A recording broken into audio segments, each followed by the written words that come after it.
Hey, Debbie here with no intros. Can you believe that? I've decided I am done with intros. So, if you get to the party late, then you're late. Too bad, you'll just have to wait for the replay. Big crowd last night. We had a lot of live listeners, a lot of listeners, which tells me people are still like they used to be back in the days of the Lions' dens, the Coliseum. Remember where they would go and they would watch people, they would put somebody out there. By the way, I just got home not too long ago.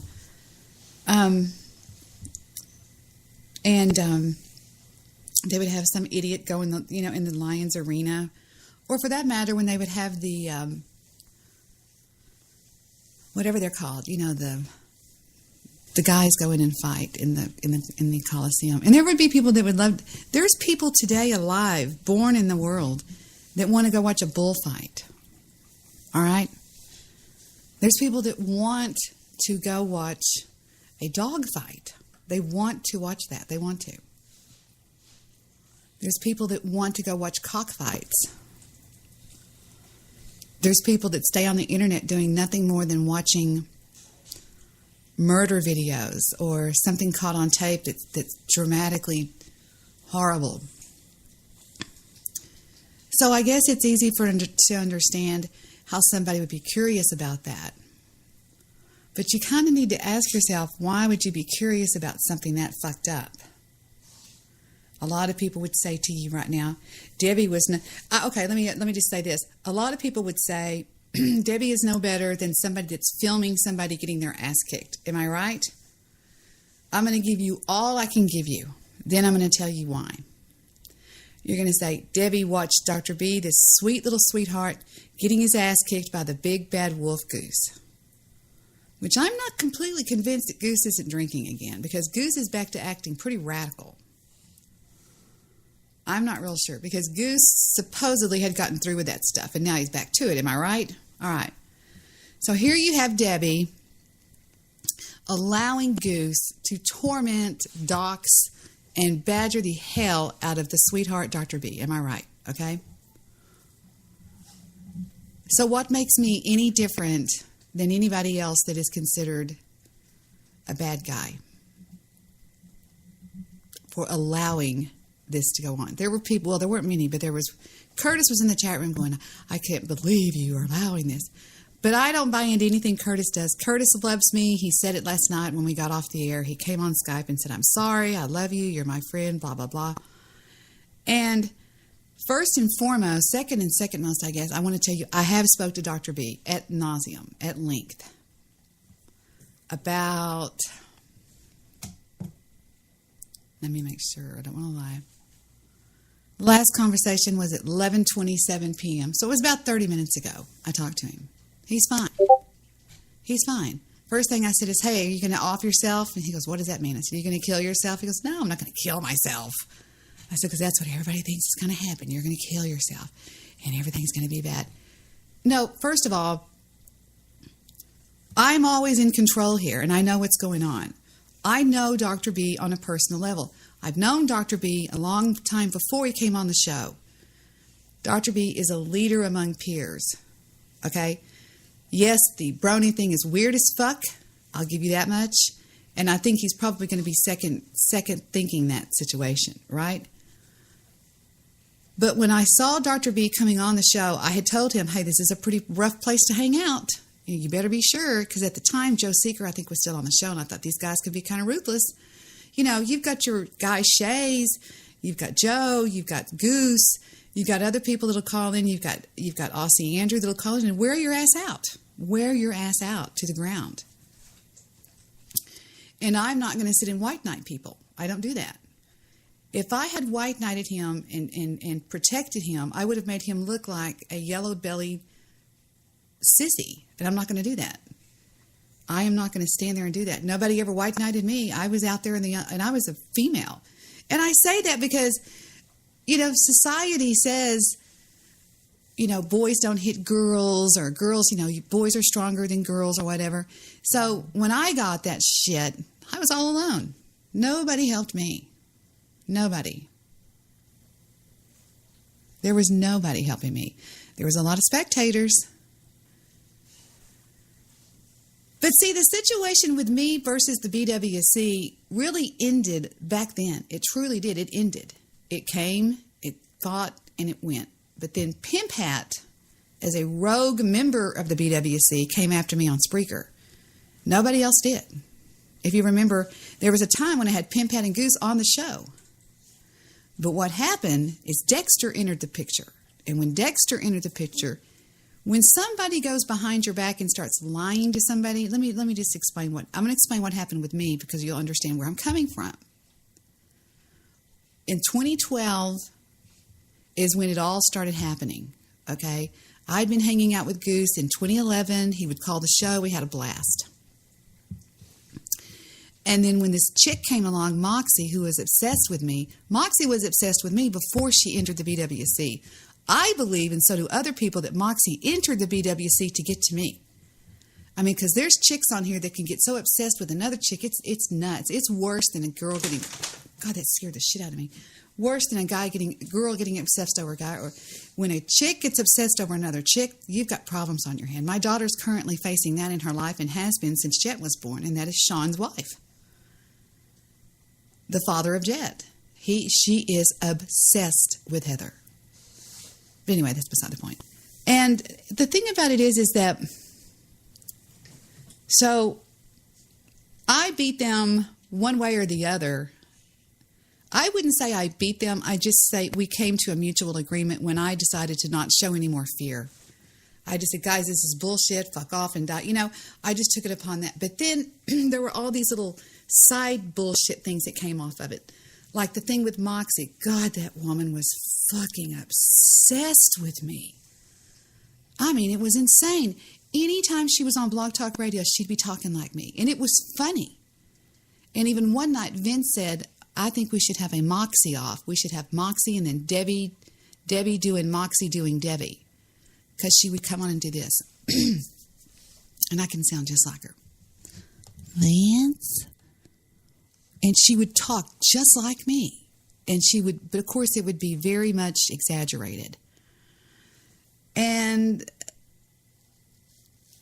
in the BWC, there was a guy named Jandia who, in Strope, Jandia, a few of them got sick because they were like, we don't want this psychotic bitch in our group. In fact, Pimp Pat threatened to leave them if they didn't get rid of Moxie because she was just this. She's not much younger than I am. She's only about something like 4 years younger than I am. And they were just like, God, we don't want to have this bitch in here that's obsessed with this other, because I was all she talked about. And so that's where the remaining residual bullshit came from. But the war between me and the BWC ended fairly quickly. Because that was when I was going up against Fire and different people like that who were just doing shit with me. And it was really kind of funny. And then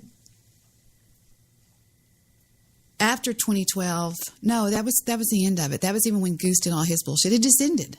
It just, whatever, just fizzled out. And it never really left a mark. But then, when I came on Spreaker, Pimp Pat was on my show all the time. We had Goose on there all the time. And then all of a sudden, Pimp Pat got real mad at me. And it was because Pimp Pat is the kind of guy that if he thinks that something's gone on behind his back that's negative, he goes nuts without even checking it out. And he went berserk because of something that Dexter told him. And then Dexter came to Dallas. We met, had a good time, and hung out for one night, and then a little bit the next morning until he was leaving. And everything was cool then. But then when Dexter got back, Pimp Hat never broke. He never quit. That's when he started throwing my docs around being in South Lake. He started going to every show, putting in my address is South Lake, which is Debbie, my sister-in-law. And I would talk to her and say, don't worry about it. It's this nutcase, And then Pimp Pat went crazy swatting me. And then I got this idea, and I sent an email to every policing agency in the Dallas-Fort Worth Metroplex practically. And I said, I'm requesting a meeting with you, blah, blah, blah, blah. I can read you some of them if you want to hear them. And I sat down with Dallas PD, the director, the watch commander guy for the day shift and the night shift. And I basically told him, I said, I've got a rogue troll that is swatting me. And he knew all about swatting. He said, really? I said, yeah. I said, he swatted this, he swatted that. And he pulled up the records and saw the records of it. So I went to Pimpat one night on this show on Spreaker, and I was real mad. I got real close to the mic, and I said, I dare you to do it again.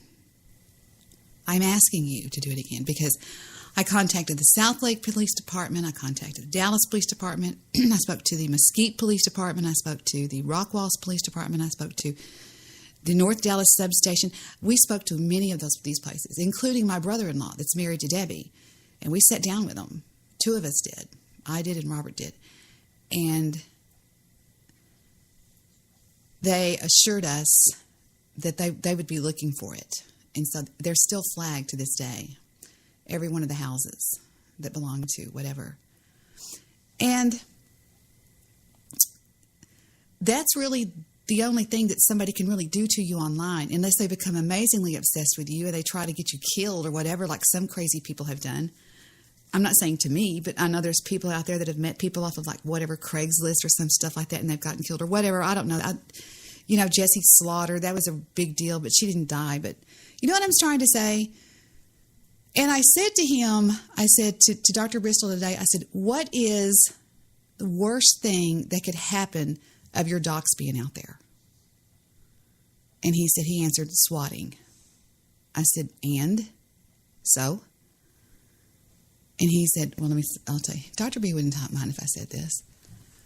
Because I know Dr. B. I know what he can handle and what he can't handle. And Dr. B is not a Cub Scout. He's not a Boy Scout. Okay, I said, what is the worst thing he could do? Dr. B answers, swatting. This was at 11:11. That was about a little over an hour ago. I said, okay, so? I've been swatted 7 times. He answers, according to blank, one guy was killed because of goose. I said, nope, that's wrong. That didn't happen. He said, whether that is true or not, he cannot confirm or deny. I said, I can. It was a long time ago, and it had nothing to do with them. I said, they knock on your door, and they say, is everything okay in here? And you say, it's an online fake SWAT officer. Or better yet, call them before it happens like we did. And you simply say, I've been getting threats from an online troll group that they're going to SWAT my house. He says, well, how would I know when Wild Goose decides to SWAT me? I would not know ahead of time when to call in case someone decides to do that. I do get the rest of what you're saying, but there is so much uncertainty in the situation. I said, you call them now and you pre-warn them.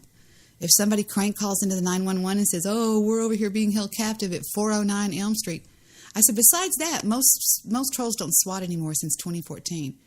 He says, was Wild Goose kidding about bombing my home? And I said, laughing out loud, yes, of course he was. I said, Goose would never do that. And he started laughing. He said, LOL, LOL.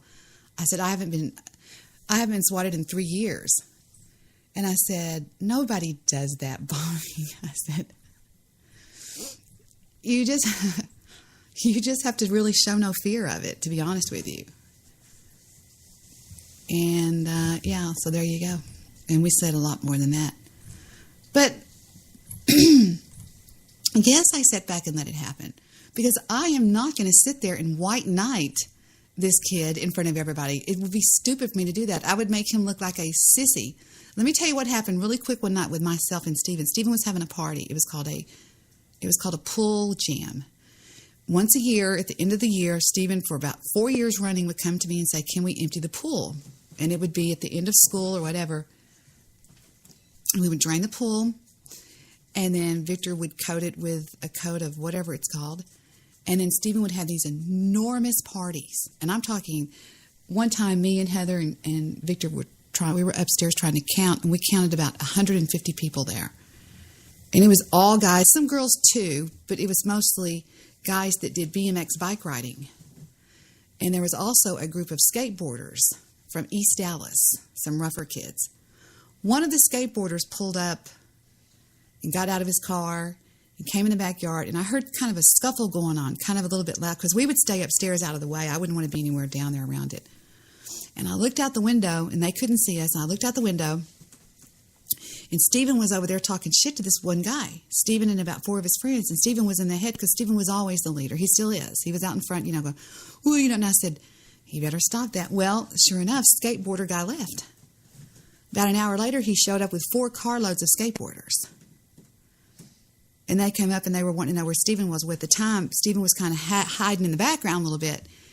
And I said, Victor, we better go down there. And he's like, okay. So Victor goes downstairs, and Victor's out by the pool. He's not making any kind of a scene. Victor's just standing back in the background. And I'm kind of walking around by Vic. When all of a sudden I see them all walk up over there to Stephen. And I said, do they have those skateboards in their hand? And Victor says, no, I'm watching. Victor was watching every move. And if something would have gotten Stephen into danger, Victor would have been right in there involved in it. And besides that, Stephen had about 100 people that were backing him up. And I said, don't say a word. Because they were really coming at, hey, Hank, stop it. Hank, stop it. That's a crocheted bedspread that I crocheted. Now you stay down. Anyway, you stay down. I know you want to go eat a lion. Go get a lion. And I stayed in the background, and then one of Stephen's friends came over there, a real good friend of mine named, a real good friend of his named Chris, and he was over there. He goes, because they were talking shit. They were like, Stephen was going, they were just, you know what I'm talking about? They talked shit, and they were kind of getting in a circle a little bit, and Stephen was in the middle of the circle. And I said, no. I said, don't anybody do a thing. I said, Stephen was talking shit to those people, and he's going to deserve it. If he gets his ass kicked, he deserves it. And they were going, excellent, and so and I said, but we're watching, don't worry, we're watching.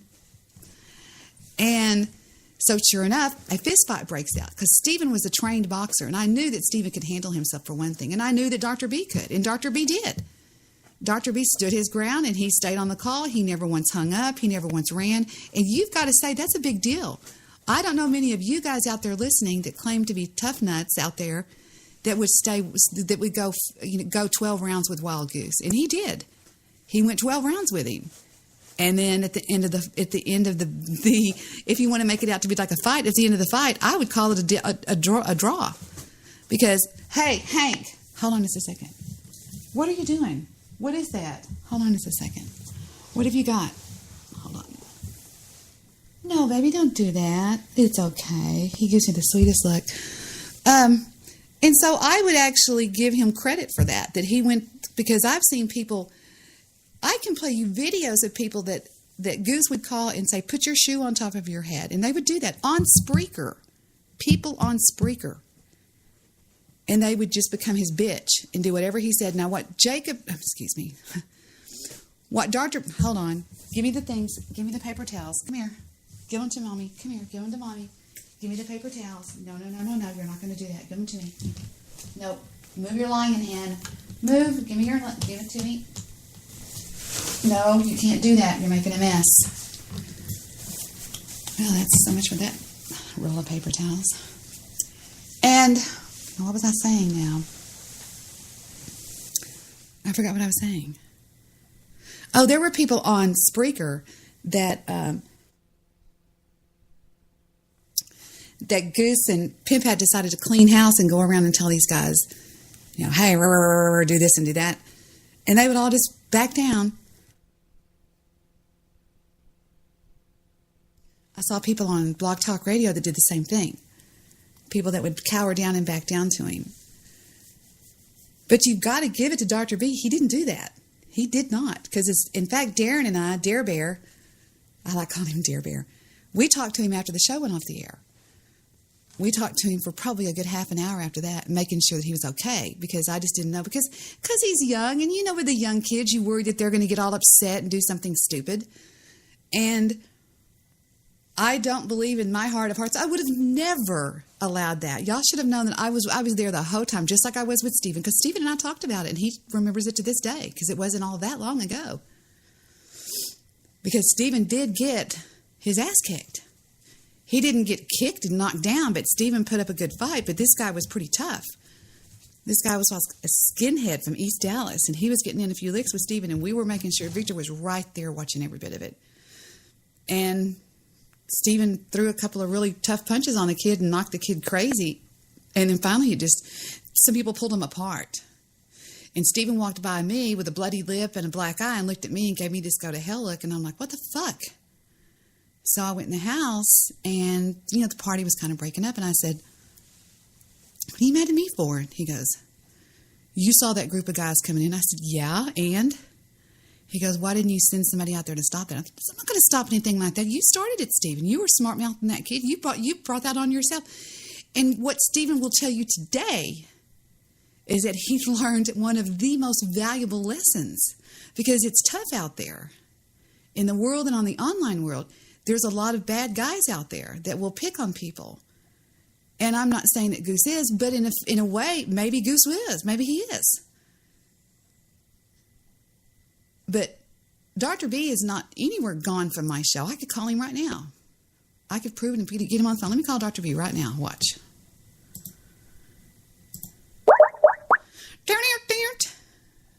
He was cracking up about this little ghost. I kept putting this little ghost thing. Do you know on Skype that you can put anything in parentheses and it makes the little avatar? I didn't know that. Pick up Dr. B. He may be awake. There he is. Hey, Debbie. How you doing tonight? How are you doing, you sweet, powerful, young, wild thing? Doing good. Yeah, so many people are like going, oh my God, is he okay? I can't believe Debbie did that last night. And I'm like, what? It was like Stephen with the skateboarders. I was like,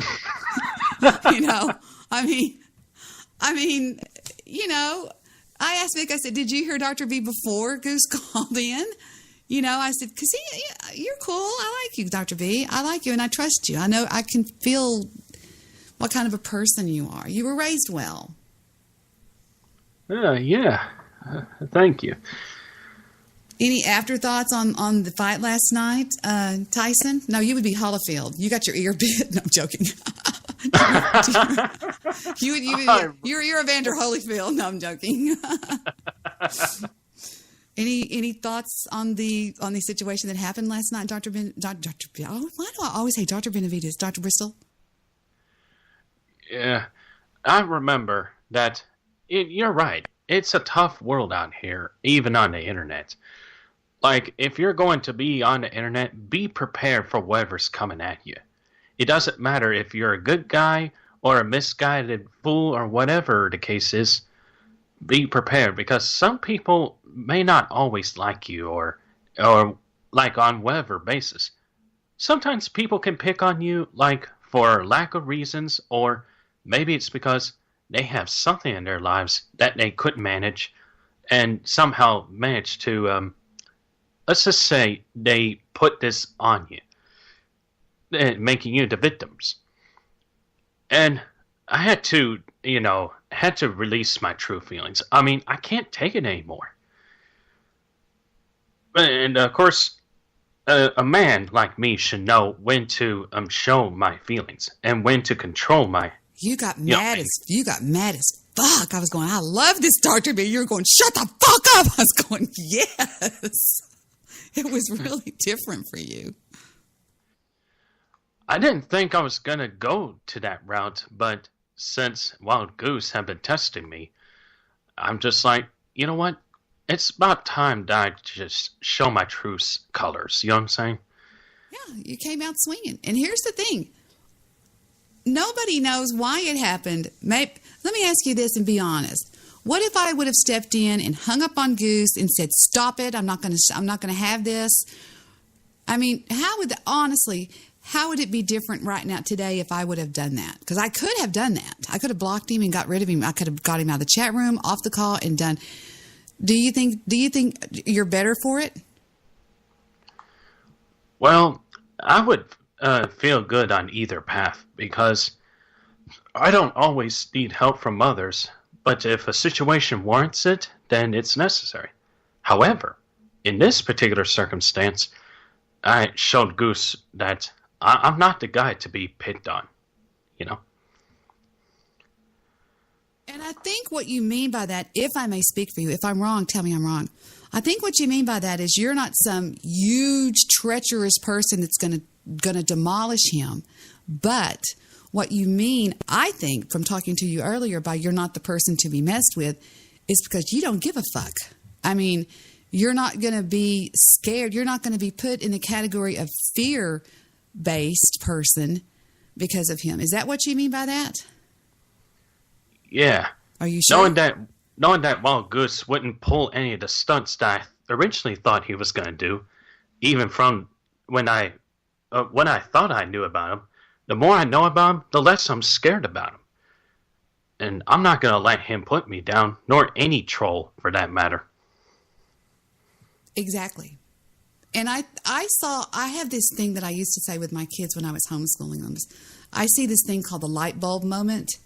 And last night, I think the light bulb moment with you was when I said, excuse me, I just drank a vanilla Coke. Can you believe that? I only drank 3 drinks out of it. And I think it was when I said, what would Ghost say? And I mean that. What would Ghost say? Oh, yeah. Get fucked, troll terrorists and cyber vermin. That's what he'll say. He came out swinging his keyboard. Shut up, Goose. Goose, are you drinking again? What's wrong with you? Yeah, he did put you in your place, Goose. He really did. I mean, he didn't really put you in your place. Nobody got owned. I mean, it was a situation where you found out some stuff on him and you came in and you exposed it. Now, I'm not sure how you would feel if that happened to you. If somebody came in and started giving you all your personal information, your name, rank, serial number, everything about that, which that could be done. I mean, I'm not saying I would do it, but there's nobody that's undoxable around here. How would you feel about that? Would you like it or whatever? Nobody put you in your place.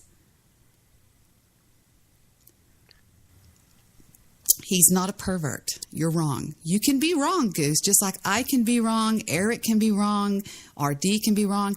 You are not above being wrong, and you're wrong. He's not an anime pervert. He just was being silly and acting goofy with it. He's not a pervert at all. He's a good kid. He's a real good kid. And I'm going to stand by that. I'm never going to waver off of that. If he was an anime pervert, he wouldn't be on this goddamn show. I can promise you that. Well, okay, you made that point. He said, don't put anime perv stuff online. That's fine. He took it down. So I think in a way he did learn that was kind of weird looking, and so he took it down. So if anything, I think it all came out to the good. It all came out for the better. Yeah. Yeah. Dr. B goes, yeah. You always go, yeah. Yeah, our daddy. You just keep thinking that, buddy. But, hi, Erik. And so it's just like goose, duck. That's real mature, Erik. 4 witnesses saw you. You saw a UFO. You saw a UFO in New Mexico tonight. So if he doesn't give a fuck, why did he throw his keyboard across the room? And how is that? Nobody put you in your place, Goose. And we're going to keep talking about this over and over again. Are you drinking again? Why are you so mean again all of a sudden? I thought you had somewhat changed. And now you're back to being ugly again to somebody on my show here. And I don't know where you think that's going to, where that's going to take us. I mean, that's fine if that's what you want to do, but I don't put up with people that do that around here because I try to run a fun, decent. You feel my blood pressure going up? I probably have some of the lowest blood pressure in the world. When I checked into the hospital, my blood pressure was, I'd have to look at these papers right here. It was something like 96/65 or something. No, you must be drinking because you're mean again. I thought you had learned something. I mean, this is kind of personal, but I thought when you were away for a while that you had, I don't know, maybe I guess I was wrong. Yeah, laughing is what it makes life fun. That's why I love to fucking laugh. Yeah, okay, well, whatever. Yeah, have fun and laugh. I agree. I mean, you can tell this kid lost his father. This kid hasn't had an easy life dealt to him, just like you haven't, Goose. If anything, I would think that you would mentor this guy or something. But I guess not. You need to rethink what you're doing because I'm thinking that I can also say this to you because,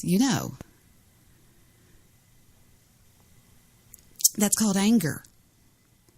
Anger is healthy. Anger is a part of life. You wouldn't let him talk, and you were going on and on and on. He threw his keyboard. I don't blame him. I'm surprised he didn't do that to begin. He's not a fucking sex pervert. You're wrong, Goose. You are wrong. WRONGEERRER. I don't even know what I spelled. I'm a lover, not a fighter.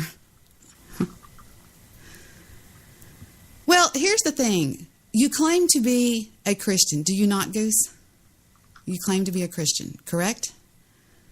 And you have to look at, you're saying, well, I'm not going to mentor a sex pervert. Number one, you're wrong. He's not a sex pervert. And number two, you don't do that to people. Well, whatever. Fine. You can make any threat you want, any fucking threat you want, Goose, and that's fine with him, okay? He is fully prepared for your wrath if that's what you feel you need to do, okay?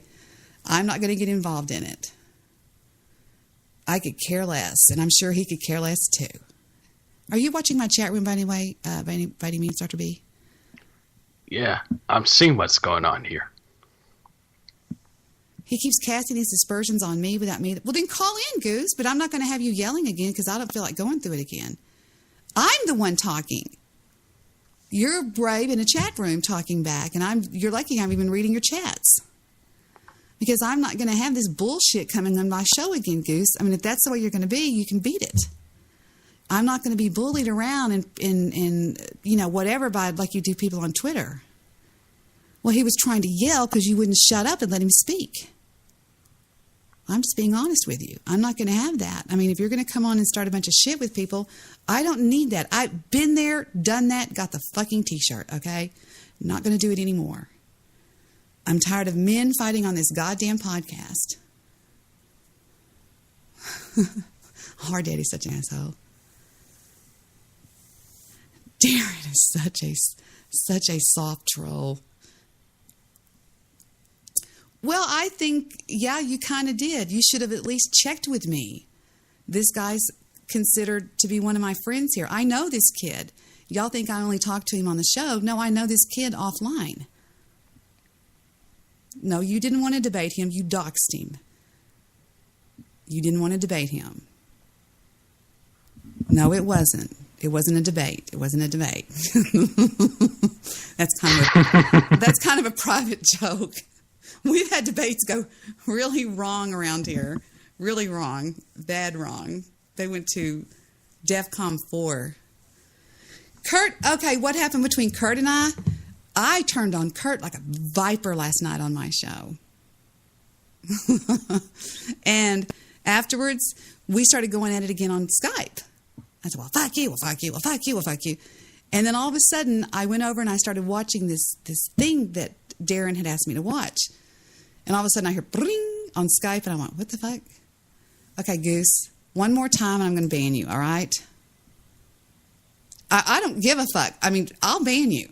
I mean, I'm not making threats, but I'm tired of the docs. Goose, people don't do that shit anymore. I thought you grew out of that a little bit. I thought you grew up. What the fuck? That makes me think you're drinking again. Let's dox our daddy and see how he likes it. Our daddy thinks he's totally... Can you talk for a minute? That's not his address. Was that your address?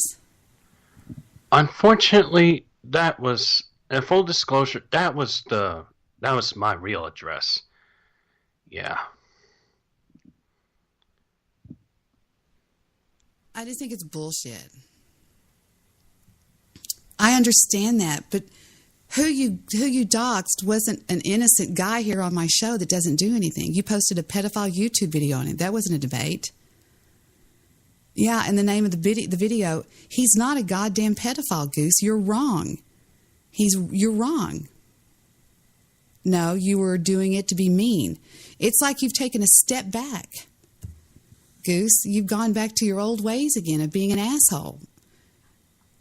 I thought you had changed. That's what made me just think you're drinking again, because that brings out the mean Goose. Erik's going, maybe I'm lost. It's not a documentary, Debbie. You were being a jerk and you know it. Yeah, the title was a little bit too far. Doxing has always been an internet norm, okay? I know that King Ed Undead. Yeah. Yep. One of my co-hosts for the Real Talk on Blog Talk Radio. For those of you who are not aware of what we're doing, I like Eddie Hinkle. King Ed Undead. Now, where did that name come from? You told me once he died and then he came undead, or what was it? His name was King Ed, and then what happened? Yeah, he said he died and then he came back from the dead. I mean, it's like related to his character or something, Ed Knotts or whatever. I mean, he could bring you out the full story of the origin of the name if you want to. Do you think that Dr. Wild Goose, Dr. B, what special needs do you have, if any? Autism? Special. Autism, what? What? I don't know. I'm asking. I don't remember you telling me what you said. It's more of an Asperger's syndrome. I'm more of Asperger's, like in a higher up in the spectrum than most autistic people. I was one of a few who are capable of comprehending things and making good and bad judgments. You know what I'm saying? I think that is probably one of the saddest kind that there can be, because you are aware of the fact that you weren't dealt a fair hand from the get-go. Yeah. From the moment you hit the ground running, you were not dealt you weren't given a full backpack full of materials. You were short a bunch, is what I'm saying, and you've had to fight your way the whole time. That's definitely true.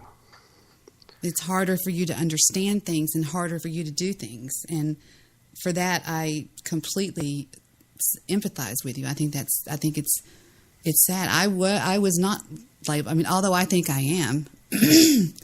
Goose, no, you're not, and shut up. King Ed, I can't ever say that. King Ed Undead. King Ed Undead. He says, I used to go under the name King Edward, and I faked a death on CB radio. I came back to life, and I became King Ed Undead. He seems like a pretty cool guy. Yeah, he is cool. That's what I like about him. Excuse me. Yeah. I'm totally negging him? What does that mean? Well, then call in and talk to me, Goose. I'm pretty sure that Dr. B won't be on the line, but I'm not going to sit there and let you say anything negative about me. I did nothing. I was sitting there just doing what I needed to do, and I feel completely confident about it. I read the chat log. I didn't listen to the whole show, but I did listen to that part of it. And the guy came on there that has known me from the fucking beginning and said, this chick is solid gold. She'll do anything for you. And I think Goose realizes that. Goose. Okay. Oh, right. I'm just saying, I guess I'm disappointed. I'm really fucking disappointed because I thought that you had moved past. Well, no, it's not let's put this behind us, Debbie. Let's put this behind us. Okay, well, whatever. That's a backhanded compliment. And that's a backhanded apology. Because that hurts. That's not nice. Because, if this kid, or if you have a guy that's fucked himself up by doing drugs. I know a guy named Greg in real life. His last name is whatever, but his name is Greg. Greg is a fucking spaz case because he's done so many drugs all his life. He's like, now that, to me, is what I would call a retard. Somebody that did it to themselves. Somebody that's done so many drugs that they're just blown their mind. They've just fried their brain. And that's not the same thing. There you go. He says, I apologize for antagonizing this Asperger's victim. It's a victim. They're a victim of it. This kid was born like this. He didn't ask to be born like this. I'm glad that you weren't born like this, Goose. I mean, and this kid he's a tough kid. Do you know what I'm saying? Yeah. Bloviator, look at Bloviator's picture. Look at it. It's Kurt's picture.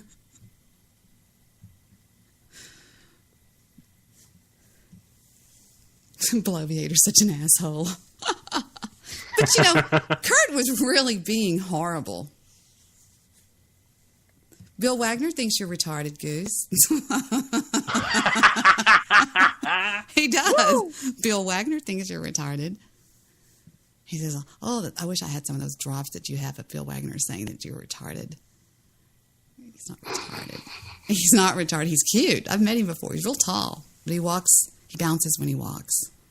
He goes, doing, doing, doing. He's got these really long legs. He's a big guy. It's really weird. Either that or I'm just short. But he was really tall. And when he walks, his knees will bend. You know what I'm talking? Have you ever seen a guy walk like that? You blow me later, Erik. Yeah, I've seen guys taller than me. I'm like 5'11", according to my state ID, you know. I always say that's 6 foot minus 1. Cool. Yeah, Victor's 5'11". No, actually, Victor's 6 foot. That's what his driver's license says, 6 foot. He has the gait of Sasquatch, he says.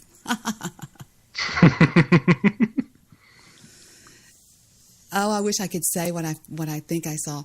I was talking to Sleep today. Sleep, the God called me, and I said, "Do you know who you look like? You look like Jalen Freiberg." I said, "Are you Jalen Freiberg?" He goes, "No, I'm not Jalen Freiberg." Y'all Google Jalen Freiberg and look at this face. I said, "That's you, isn't it? Isn't that you?" Yeah, Erik is 6'4". King Ed Undead's only 5'8". Who else is 5'8"? 6'7". A Bigfoot hybrid. Dr. B wears. No, he doesn't. Wears a size 6 shoe. No, you don't. What size are your shoes, Dr. B? I'm going to guess. Are they a 10? He's looking at one of his shoes because I can tell when he turns around and bends over to do something in his chair. Oh my gosh. I don't see any measured sizes on my shoe yet. Let me look at for a close inspection here. Erik is 5'6". Blowbeard wears a 9.5. Erik wears a 12. Okay. Let's just say that. Okay, Goose, stop it. Velcro shoes. Okay, what size do you wear, sweetie? I'm sorry. Oh, it's all right. Oh man, I'm wearing sandals right now. This particular pair doesn't have a number imprinted on it, whether at the top or bottom. Look on the bottom. Look on the sole of it. I don't know. You have to look at your tennis shoes and look on the tongue. They call it the tongue. Oh, I see.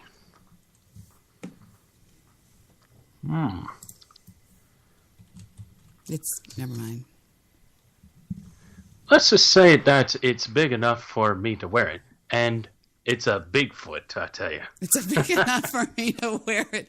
You have no idea what size shoes you wear. If we were to go into the shoe store together, I'd say, what would you like? And the guy goes, "What size, sir?" What would you say? Like 10s or something. Okay, there you go. No, you don't. You have 13s. I know a guy that has to wear size 21. He has to get them special made. His name is Jamarcus Webb. If you don't believe me, look it up. He has to have them special. No, is it 21? I'd have to ask Heather what size it is. It's like something crazy like that. I'll have to check my other shoes and find out the size. We're going to fucking hold while you get up, take off your headset, go to your closet, and find what size your goddamn shoes are. We're not going any further. Okay. Go. I've always liked this kid. I think he can take it on the chin. He can laugh. He's funny. I like hanging around with good-hearted people. I don't like mean people. I've never liked mean people. Now, sometimes it's funny. I can't help. I don't know if that's just a little tiny bit of a troll in me. But Apocalypse, that's very uncalled for. Although Victor does worship my feet. That's why I'm barefoot right now. I live barefoot. But I don't know. It's just I'm back. Well, and my size is 12. Ta-da! There you go. So everybody can be nice. I don't even know what we did that for, but if it doesn't fit, you must have quit. Right on. Right on. So there were people in the chat room last night that that were just wearing me out. I can't believe you're doing this. I can't believe you're allowing this. One of them was Willie. Willie, who comes in and bullies everybody on the show, especially me. And I told him to, you know what, I promised I wouldn't cuss. I was cussing last night so much. But no, I told him to suck it. I said, go fuck yourself, Willie. Nobody that bullies, because didn't he came at you pretty hard one time. And and what did you do? You just ignored him, just like Dare Bear said. You ignored him and he went away. That's what you have to do. You just kind of have to ignore him. If you could do it any different last night, what would you do? How about that? Please talk. Oh, you know what I'd do if I was to approach it differently? I would practice counter-trolling. Like I would say, for example, and every time he trolls me, I would go, and repetitively until he just say like the F-bomb and leave. I mean, it works, when you're trying to get the troll away besides ignoring him. Have you ever been agitated any further than that, any harder than that by anybody on your show or or anywhere, your chat rooms or whatever? The last guy that really tipped me off was Captain Howdy.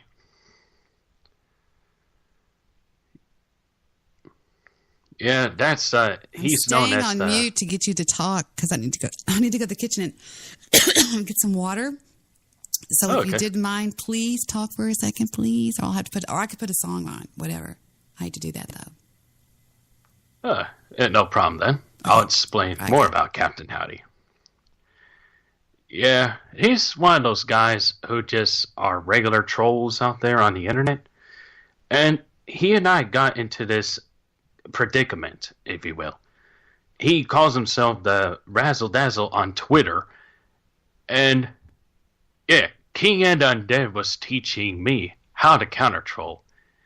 Of course, I did find out the end thing.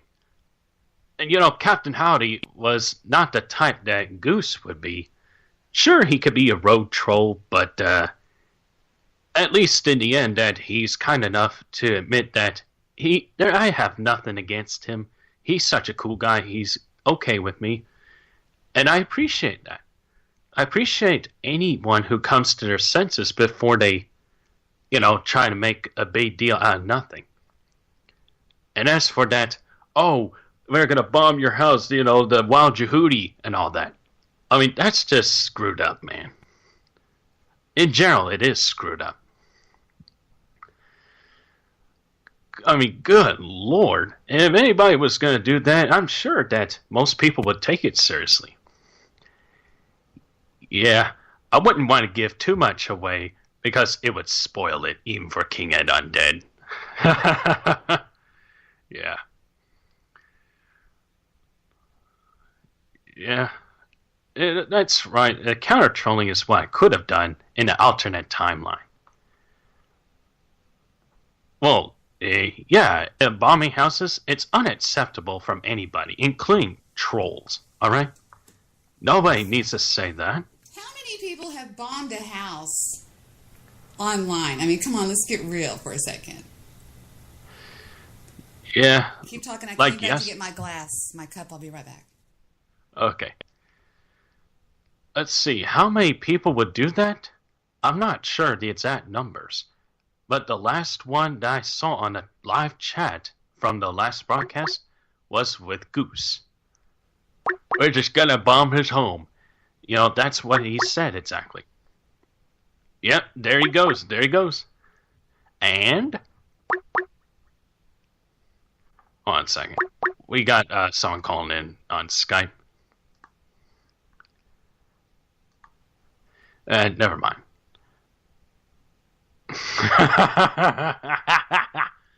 Anyways, let's see what we got here, man.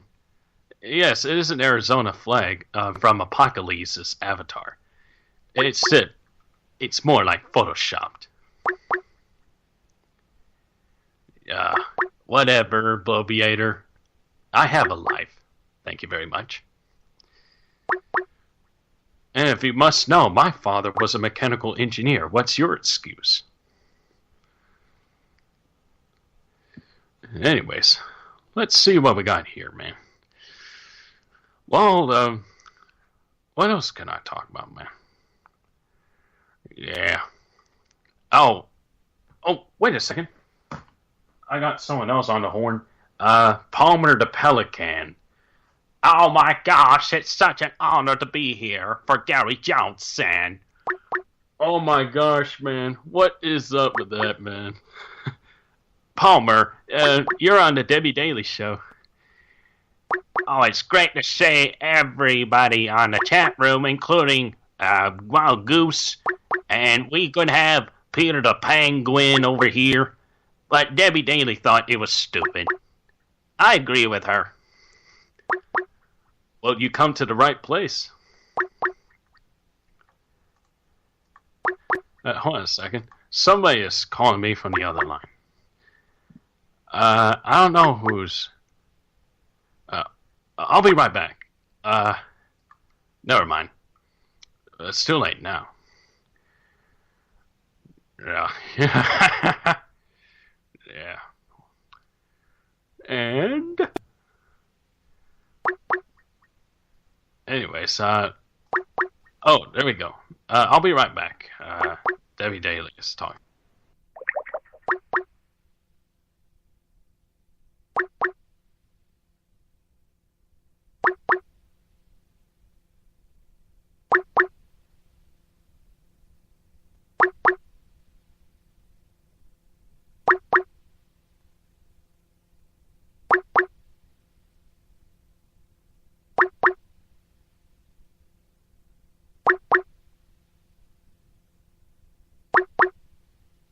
Why is there dead air? What happened?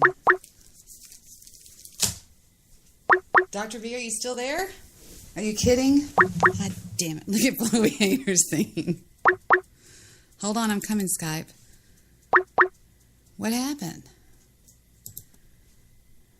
Hello? Somebody called in on an old group call here. It says join call. Dr. Bristle, Kirk Green. Who is this? This is an older call, guys. Do I join call or what? Hello? If he's Hello? anything like me, he has the ability to get a little buzz, which Hello? I can relate to that. Y'all are back on the air now. Dr. B, I'm going to go hang up on that other line, okay? Hang on. Okay. Hold on. I'm going to put y'all on hold and hang up on Dr. B and go back to them. Okay, I'm back. We're back on the air. Y'all took us off air when y'all did a new call, but go ahead. I'm listening. I'm sorry. All right, no problem. Oh, shocking revelation. I just found out, besides the drinking thing, I heard Wild Goose lost a job from a hot dog place or something. I didn't know that until I looked at his Twitter, man. I think Goose was trolling himself. That's an old trick. He probably never sold hot dogs in his life. He just put that out there just to see if you guys would bite. That's my take on it. I don't know. I could be wrong, though. Wait a minute. Why do you sound so good, Eric? What are you on? I'm on about 4 shots of vodka. No, I mean, really are you on your Are you on your laptop? Or are you on your phone? Or what are you on? I'm on the I'm in New Mexico, on the middle of the desert, and there's like no interference. I just guess I'm on a good line right. Oh shit! I just looked. I got 5 bars. I mean, you sound Holy better. shit. I've never heard you sound like. Have you ever heard him sound like this, Dr. B? Normally I have 1 or 2 bars. I have 5 bars right now. I just looked, and I've got full Verizon power. I don't know why, but I do. This is awesome. You must be in a nice hotel. I'm at the what is it? The Holiday Inn. I think I'm at the Holiday Inn. It's camping. Yeah. That's one step above camping to me. Should I take a picture of the place and send it to you? I think you'd be impressed, actually. I got so desperate for room service in the last Holiday Inn I stayed in. I contacted over at the House of Pancakes, the IHOP, and I talked them into bringing it over to the room because I just wanted to. I have to see that knock, knock, knock room service. Oh, I could totally hear that. That would be a funny skit to do. I'm not lying either. We should do crank calls right now. Let's call like IHOP or some 24-hour place, and let's pretend like we're at a really ritzy hotel, that we're really rich and we work for Donald Trump or something like that, and we need room service immediately. We need 20 pancakes. Can you help us out? That would be funny as fuck. I wonder if they're going to get triggered. If they are, I assume those are SJWs, but who knows? I don't know either. It's good to hear Dr. B laugh. It's been a while. He's fine. He's he's not going to. Dr. B was fine. He took my advice. I remember I told him a few weeks ago just to start having the attitude of just like, fuck you, motherfucker kind of attitude. And he seems to be kind of grown into the next phase of his development as a young man. Bloviator goes, Erik is always so interesting. Bloviators. That's why I put blow me later is Bloviator, by the way. If you see me put blow me later, that's for Bloviator. Bloviator hates the fuck out of Erik. I know he does. He hates me. I know. I'm the guy he wishes he was born to be. That's the problem. He's fucking highly jealous. Highly. He don't have any good bud. He can't afford good alcohol. Can't get nice women. Can't travel. Can't drive nice cars. He's got to sit home and jack off and smoke dirt weed all day long. That just happened. Boom. Yeah. That just happened. Drop the mic. I hate when people say drop the mic. Last night, Dr. B took off his headset. I like Bloviator, though. He gives me a run for my money. I got to give him credit for that. Horse petting wild. Jewish producer. Woo. He was like, he said, I was getting sick of horse petting wild goose. Jewish producer. JP. That was me. You know, if I had a business, I would hire Goose because he is an excellent researcher. I don't have to agree with all of his takes, but he does his homework, and you know he's not afraid to bring it. Whether it's right or wrong, he'll bring it. So I give him that much. I'll give him that. He should work for the fucking CIA. He can dox anybody. Yeah, I've got a job for him. Oh shit! I'm sorry, didn't mean to say that. Fuck. Deep state alert! Deep state alert! We're going to meet with an astronaut tomorrow. What? You've gone crazy. Yeah, there's a guy here in New Mexico that is friends with this guy that we were hanging out with earlier that was an astronaut, and name's Ken Johnston. And he was, it's a long story, but anyway, NASA is fake. They put out fake images and fake shit, and he actually found them when he was working there. He found the fake images, and then he found the real images, and he went to his superiors and he said, what is this? And then they fucking never got, he was demoted to a desk job, and all his and he was smarter than all these other fuckers, and they all got promoted because he didn't understand that you don't talk about the fake images that NASA puts out. Excellent. Here's the thing. I am just like that I think just like that fucking comedian person thinks about the JFK assassinations. He says, if the shots came from the school book depository, why did 178 people all run to the grassy knoll?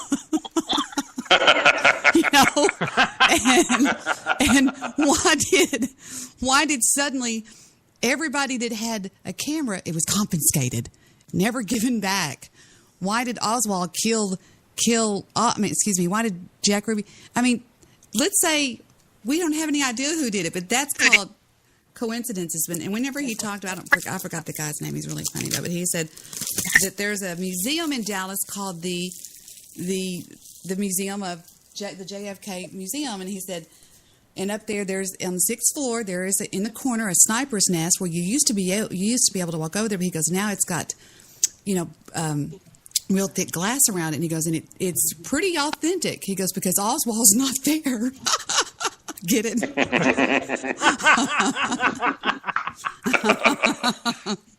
175 people all rushed the grassy knoll, but no, it came from the other direction. They were all wrong, every one of them. But I'm backing up what you said. You know, if this isn't real, then why didn't explain all this other stuff that goes along with it? Like, why do ufologists keep getting killed? You know, with I'm eating fruit roll-ups. I'm sorry. What flavor? Strawberry. Yummy. Yeah. They're really chewy, though. I know they're good. And those Indian guys took me up to this mountain up there in Dulce, New Mexico that was like 11,000 feet up, and there's wild strawberries and all these wild plants. And we saw a deer up there that was like literally just standing on the side of this little dirt road, and we just drove right by it like he didn't even give a fuck. It was bizarre. I got pictures too. I got actual pictures. He's like, there's plenty of fucking strawberries for all of us, man. Just chill out and enjoy yourself. That's funny. Yeah, couldn't argue with that. It was cool, man. Then he ran. Then he saw that I was taking pictures, so he ran behind this tree, and so we drove around, and then we saw him in the tree. So then he ducked back in this little bush. It was funny as shit. He's like, "No, you ain't taking no pictures of me, motherfucker. Leave me alone. I'm trying to eat some goddamn strawberries." You think about somebody like a deer, and you see them out in the forest, they're always going, "What the fuck? What the fuck? What the fuck? What the fuck? What the fuck?" They're always looking around, but they have no claws.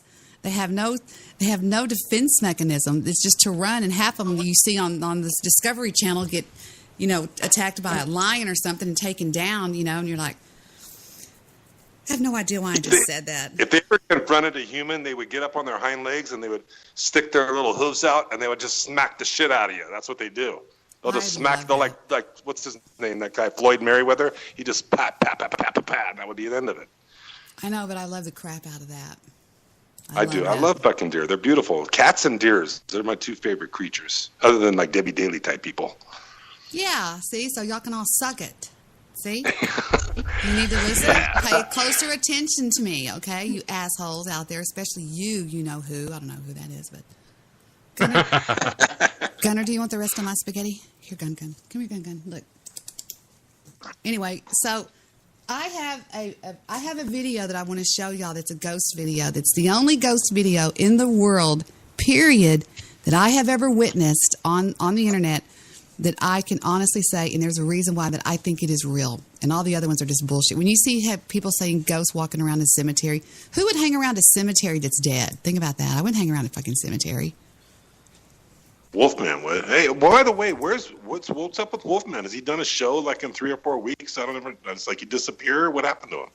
I don't know. Do we know? Does anybody know? I'm kind of wondering. I have no idea. I think he's been hanging around. He's been hanging around Discord, I think. I could be wrong. He was in there yesterday. He's not doing shows Saturday or nothing. He's not doing Dirty Rotten Taro or anything, right? Because Darren should be ashamed of himself for allowing this to happen. I mean, a tremendously poorly produced show like that should be on every clockwork. Call in, Wolfman.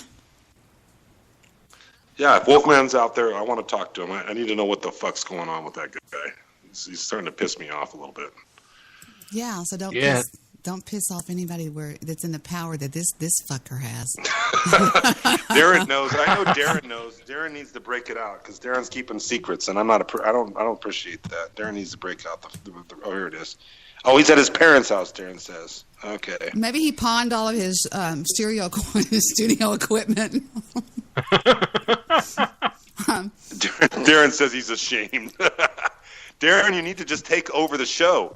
That's what I had to do when John Polk left the show. I had to take over his show, and now I'm feel trapped in his show. So Darren, now you get to step up and take over the Wolfman show. Just start booking people and start doing crazy shit. Just don't have Willie on there. Yeah, Willie's become a nuisance. It's just like a noise. Fucking psycho. A noise in the fucking background. Funny. Are y'all ready to see this video? Yeah, I'm ready. Let's do it. Here it is. It's the last one on this one, and there's some audio to it, and I cannot explain this, and I have done research on this thing. This is the only one I've ever come up with that I think is 100% valid. It's room 209. Amy says nobody's checked into that room, and there's reports of screaming coming from that room. Amy, he's on his way down there right now.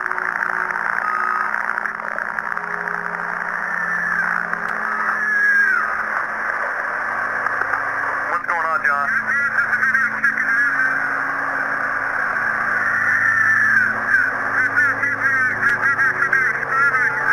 There's no one checked into that room. There should be nobody in there. Wait 1 second, John. Amy, are you there? Yeah, John says he hears the screaming coming from that room.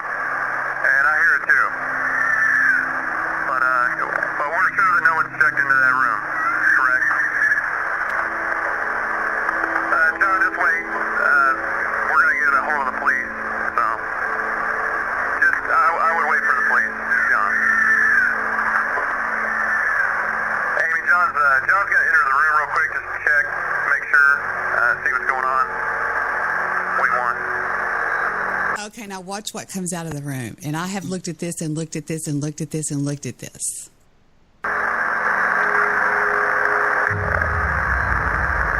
Oh, yeah, that's the real deal right there. Did you see it? And the reason why... Oh, yeah. Oh, thank you, Victor. But I left my Oh, water. you mean a ghost? Well, here's what they look like. Have y'all ever seen the movie Predator? Yes. Okay. Yeah. Remember how when he was invisible, it's sort of pixelated where he was? Yes. Okay. Yes. Aliens do that shit too, by the way. Well, I don't know about that, but I'm just saying. It's a technology. It's all technology. Well, I have videoed things in our old house when we lived in that other house before, that there would be video cameras set up inside to video while we were sleeping or whatever, and you would see a pixelation just go across the top of on the ceiling or something, and it would be a big, like, something, you know what I'm saying? And that's what you can't see them. They're not white. They don't wear robes and they don't wear sheets and stuff like that. And I looked at this and I downloaded this and I looked at it through different, where you can change it to heat sensory, and you can change it to this. You can change all these different looks. You can make it black and white or white and black or whatever. And I cannot disseminate that there is anything bogus on this thing at all. Yeah, that's the real deal. John? And the flashing of the lights. John, are you there? Okay, Amy, John wants you to John wanted out of that fucking room. He's like, what the fuck? call the police right now if you don't mind. I don't know how to tell you guys to look this up. I don't know how to look it up. It was just a part of what I was looking at earlier. And so, yeah. This happened. Now that you mentioned a predator, I get that predators as alien species have cloaking technology for active camouflage, bending light around the wearer and projecting a semi-transparent image in front of the predator, rendering it partially invisible. I'm telling you guys, the time is now. This stuff is coming out. They're tired of it. They're tired of this bullshit. And people are demanding the truth along the way. And that sounded kind of like a Hallmark card. But I believe in what's going on. I think that there's a major shift going on in our world that we live in. And I think one of them is that NASA just hired an interplanetary protection officer. I mean, what is that? $187,000 a year. I might take that. You know what I mean? Yeah, You got to be there's willing no to go conclusive to evidence Mars yet. though and not come back. That's the bottom line. Yeah, we don't know for certain if there's other life forms. We could say we encountered the Greys, but we don't know definitely yet. There's circumstantial evidence, sure, like UFOs and dead bodies. Let's But watch this we need more proof. Let's watch this slow as piss. Okay, he goes in.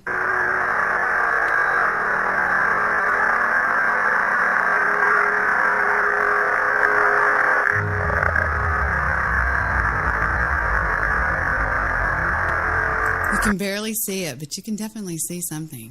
Yeah, and there's one in the bathroom too. That's a little guy that's afraid to come out. Though Right he's here. hiding in the bathroom. See him? Right there. Yeah, Oh, yeah. that's him. I think his dad left, and he left his child behind, and the child's like freaking out because he's not sure what to do. I don't know why spirits. I was listening to some very, very okay. I am fascinated with the death, as you know, of the lead singer of Chicago that accidentally, just like my brother, accidentally killed himself with a Glock, a gun that holds. It was a .380, but it was a gun that holds a cartridge. You know what I'm talking about? I mean, help me out here. I'm not a guy. It's called a. Where you go? And you I take, don't know. I don't play with guns, so I don't know nothing about that shit. Well, Terry Kath, okay? And I was listening to these people that were in Chicago, which, in my opinion, was one of the best bands to ever come out. I mean, I know that there's a lot of bands that are really good, but Chicago was great. Is that the group that sang that song Saturday in the Park? What did they I think not it's sing? What did they not 4th of sing? July or something like that. Terry Kath was killed tragically on January the 23rd of 1978. When he and a member of Chicago, the trumpet player, Everybody did cocaine and everybody drank, okay? But Terry Kath and the trumpet player took it a little bit further than that. They would stay up all night. They would do a lot of cocaine. Everybody else would kind of, fall by the wayside. And that night, in the early morning hours, Terry got his gun collection out. And the trumpet player, which I don't remember his name, said, let's don't do that, man. That's not good. Let's don't do that. And he got one. He goes, what do you think I'm going to do? Blow my fucking head off? And he pushed the thing, and he took the Victor, what is the name of that thing? Would you take it out of a Glock? It's called the fuck. You put it in a Glock and you take it out from the handle part. It comes out of the bottom. You really don't know, Erik. You're lying. You do too. What? I didn't say nothing. Well, you sound like a ghost, Erik. Because I'm in a chamber. I'm in an echo chamber. That means you're in the bathroom. No, it's called the... All right, I'm going to the chat room to ask them. Guys, what is that called when you take the thing out of the clip? Thank you. Okay. The clip, he takes it out, and he looks over at the trumpet player, and he goes, what do you think I'm going to do, blow my fucking head off? Puts it up to his forehead, pulls the trigger, and the bullet goes straight through his head. And he's dead. He's automatically dead. Now, my brother didn't put it up to his head, but my other brother was in the same room with him when it happened, and he assured him that he had taken the clip out. My brother saw the clip. He didn't know that my little brother had gone ching and put one in the chamber.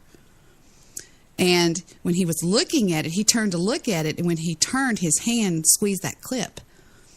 And it took off the top right part of his, right where you would wear like a yarmulke or something.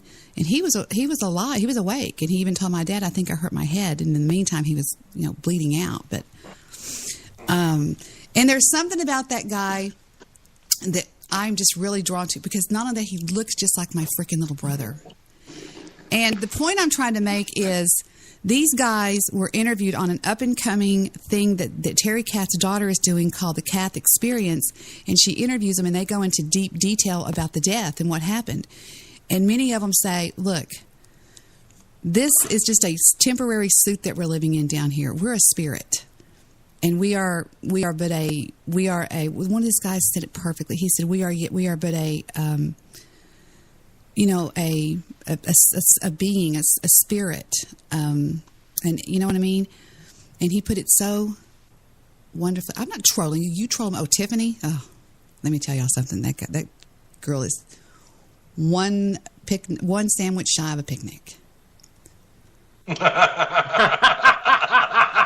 She's one. I've never heard that, but that's a great one. She's one beer short of a six-pack. She is not the brightest bulb on the Christmas tree. Not the sharpest tool in the shed. Bingo. That's Smash Mouth right there.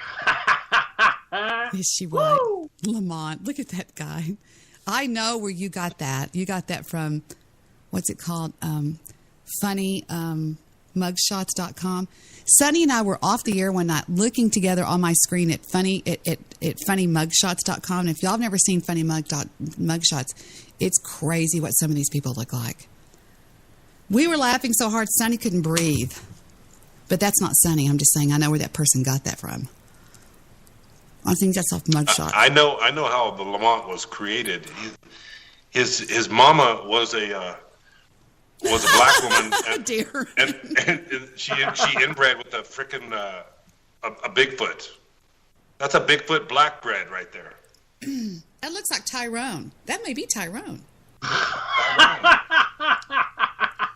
That does look like Tyrone. Now that I think, is that Tyrone?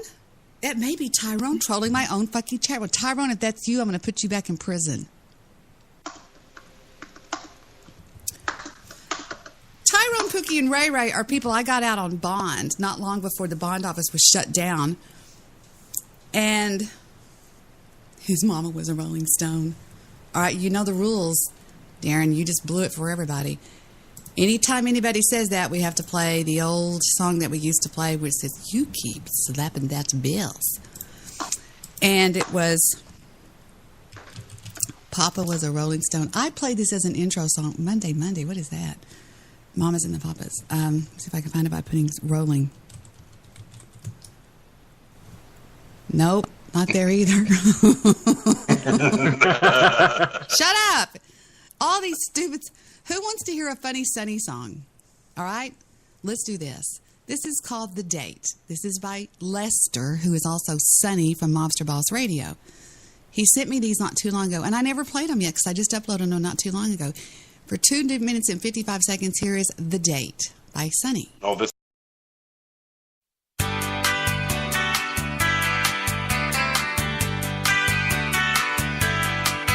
Well, I asked her for a date, said I'll pick you up at 8 or 9. She said she'd like to go and she'd try to be ready on time. I said, don't worry about what to wear. You don't even need to fix your hair. 'Cause the place I'm gonna take you, I know you're gonna look just fine. I don't wanna go dancing, honey, don't you know? I'm not taking you to dinner or a picture show. I just wanna take you home and turn the lights down low. 'Cause you see, your pussy's all that matters to me.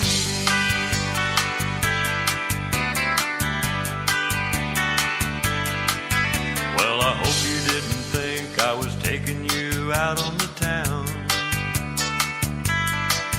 I don't want to spend no money on you, honey, I ain't no clown. Just wear a pair of cut-off jeans and make sure that your pussy's clean. We'll have a few drinks then, honey, we'll just kind of fuck around.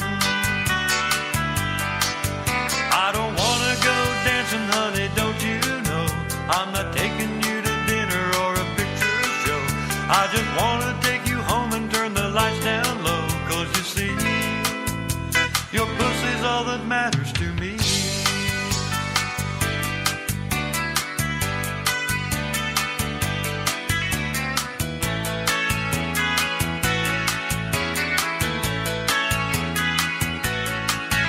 I'll go freshen up the bed and make sure that everything's just right. I can almost feel your pussy, I know it's gonna be real tight. I've got a lot of things in store. I'm gonna treat you like a high-class whore. And I'll take you to McDonald's for breakfast if you stay all night. I don't wanna go dancing, honey, don't you know? I'm not taking you to dinner or a picture show. I just wanna take you home and turn the lights down low. 'Cause you see, your pussy's all that matters to me.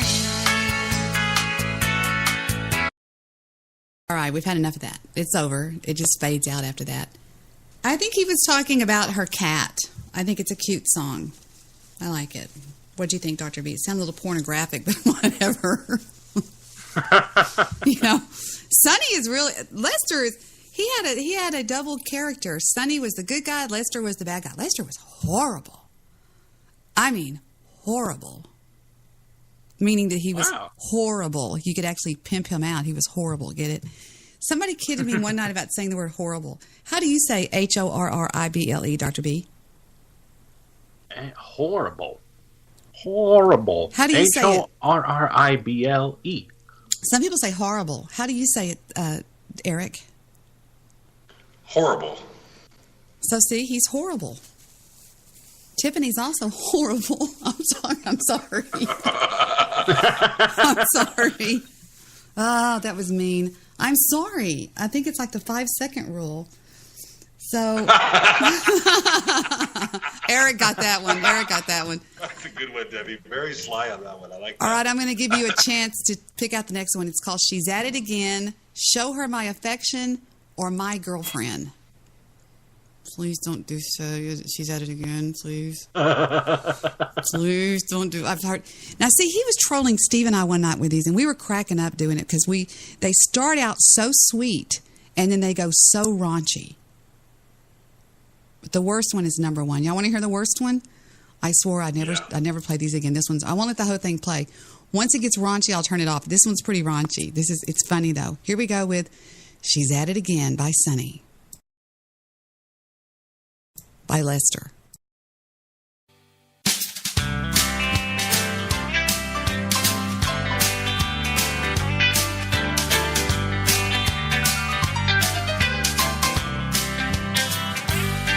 Well, honey, you've been out all night.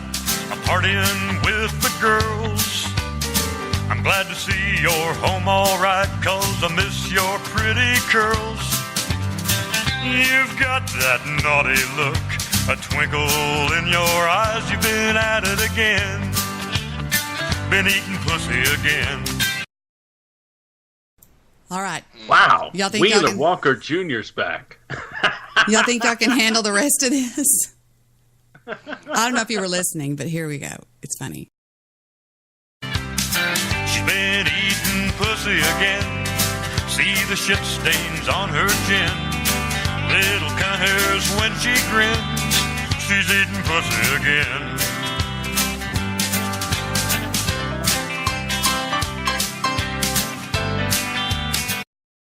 That's just almost too bad. That's it's horrible. It's terrible. And we would be playing them and being all happy and everything, and then they would just go. They would just go so bad. But anyway, that's enough of that. So, I want to hear about these UFOs that you saw. You saw yourself. Now, were you with the Native Americans, or what happened? Give us the setup here. This was tonight. I was in right near Albuquerque, New Mexico. This guy that was on our show tonight, Brett Colin Shepherd, he lives over like right in the middle of the desert, and the view could see for miles. There's no lights except there's this little tiny there's this little U.S. Airstrip that they, I don't know. We didn't see any planes flying in and out of there, but he said, yeah, that's for the fucking government. They fly their little planes in and out of there. And then he took me to the backyard. He says, back there, look at that, back there by this other mountain. He said, see that strip right there? He says, that's a base. They have a base in the mountain, he said. And he said that they've seen, many people that live in the area have seen planes land on the strip, and then they just freaking somehow they go into the mountain, whether there's some door or whatever the hell they do, so I was like, really? And he says, yeah, I'll take you over there tomorrow and I'll show it to you. I go, how long does it take to drive there? He says, like 30 minutes. So I said, okay, we're going. I want to see this. He goes, he even said, I'll bet my life that this is a secret base down there, and I'll die for this just to show you that I'm not lying. I said, okay, we'll go check it out. So later that night, like a few hours ago, I'm just looking out there because I was curious, because he says, yeah, people see lights out there all the time. And all of a sudden we see this light in the sky, and it gets really, really bright, and then it just completely turns off where you don't see anything. And then it would be kind of faintly bright, and then all of a sudden it turns off, and then it moves a little bit, and then it comes back on. So we're all looking. I said, look at this light right here. That is not a freaking airplane. That is not a helicopter. And anyway, so there's a lot of shit going down in New Mexico and in Colorado, man. You'd be shocked. You'd be shocked to know there's a lot of shit. People don't talk about it. It's not like you're going to call up the news and they're going to come out and take a report. They don't do that shit. People just live with it. They just accept it as part of reality. Well, they had an interview. Somebody was interviewing a retired Air Force pilot or a Marine Corps pilot. I don't remember which one he was. And he said the reason that pilots don't report them, they always say the towers will say, or the towers will say, do you want to make I think it's called like a 414 report or something like that, and they'll say negative because they'll be called crazy. Yep. They'll be labeled. Excuse me, but there have been so many pilots that have said, we've seen some stuff that is bizarre. But nobody talks about it because they're afraid they'll be called crazy. Ask this question to yourself. Why in the world does the U.S. government need little bases, little Air Force bases all over the desert? What the fuck do they need to be having bases out in the middle of the desert for? We're not fighting a war in the desert. We're not protecting. We got to protect our coastlines. We don't need to protect the desert. I mean, you just put two and two together, man. All these bases are on Indian burial grounds, ancient Indian grounds, where this is where they talked about the sky beings coming down way, way, way back before we were even born, before any of that bullshit even went down. I mean, it's crazy, man. They're fucking out there monitoring the alien craft coming in and out, and that's why they're out there, and that's their only reason for being there. But people think they're crazy. They'll say, "Oh, you're nuts. You're nuts." Yeah. But I haven't. You can't prove it. You can't prove any of it. They just want to safeguard a secret that's going to possibly, like, blow people's minds or cause a panic. They couldn't afford the liabilities that come with it. Well, okay, that's true. All right, answer me this. Why is Area 51 so sealed off? Why do they It's a shoot? major alien visitation spot. Major. Why do they kill people that even come close to it? Why do they have it constantly watched? Why? Tell me why. Somebody. They don't want people talking about it. They don't want people knowing that we're being visited. They just... Why? Because there's a whole fake news agenda that's been going on for years, and I mean since frickin' the 40s at least, that they've been trying to. They can't all of a sudden reverse 70 years of lies, so they've got to maintain this lie. Otherwise, the government loses all credibility, and then society goes nuts because then they realize they've been lied to for 70 years or whatever. Has anybody ever given a polygraph test on any kind of UFO sightings that they've seen? Do you know of a ufologist, a sky watcher, anybody like that? That's a good question. I don't. I think there have been a few, but I can't think of them. I'd have to research that. I'm not sure off the top of my head. Which one was the one that claimed to have been abducted by? There were some workers out there, and they just left. They said they left him, and they gave him how many lie detector tests, and he passed every one of them. What was it? The guy that claimed to be abducted? Travis Walton. Travis Walton. You've met Travis Walton, haven't you? Yeah, as a matter of fact, the guy that I was hanging out with tonight is friends with Travis Walton. He lives in Arizona, where John Polk. Actually, I met John Polk, and he's going to go to Sedona tomorrow. But anyway, yeah, Travis Walton. Yeah, that's a long story. That's a true story. Travis Walton. Well, but my point is, was he not polygraphed or given a lie detector exam by? I think he was, and all of his compadres that were in that. There were 6 of them in that truck. And they all took polygraph tests, and they all passed more than once. I think they passed twice. All of them. Every single one of them passed. That's a fact. It's a verifiable fact. Man. I've been studying. The Jew gave me a link to this person on YouTube that does extensive work in body language.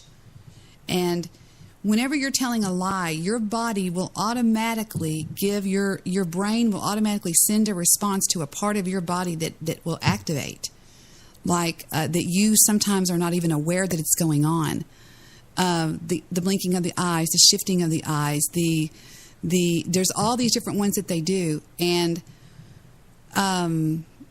I listen to the pitch in your voice because a lot of it is voice. You can go by voices, and I don't think that you're lying. I mean, if I did, I would just be going, this guy's a nutcase, But yeah, I honestly believe that this is what there's got to be something in your life that happened earlier, or there is a reason this is a passion for you. Why is that? Why is this a passion? It can't be curiosity because there's a lot of yeah. I know it's a good point. I'm still trying to figure that out. Actually, I'm.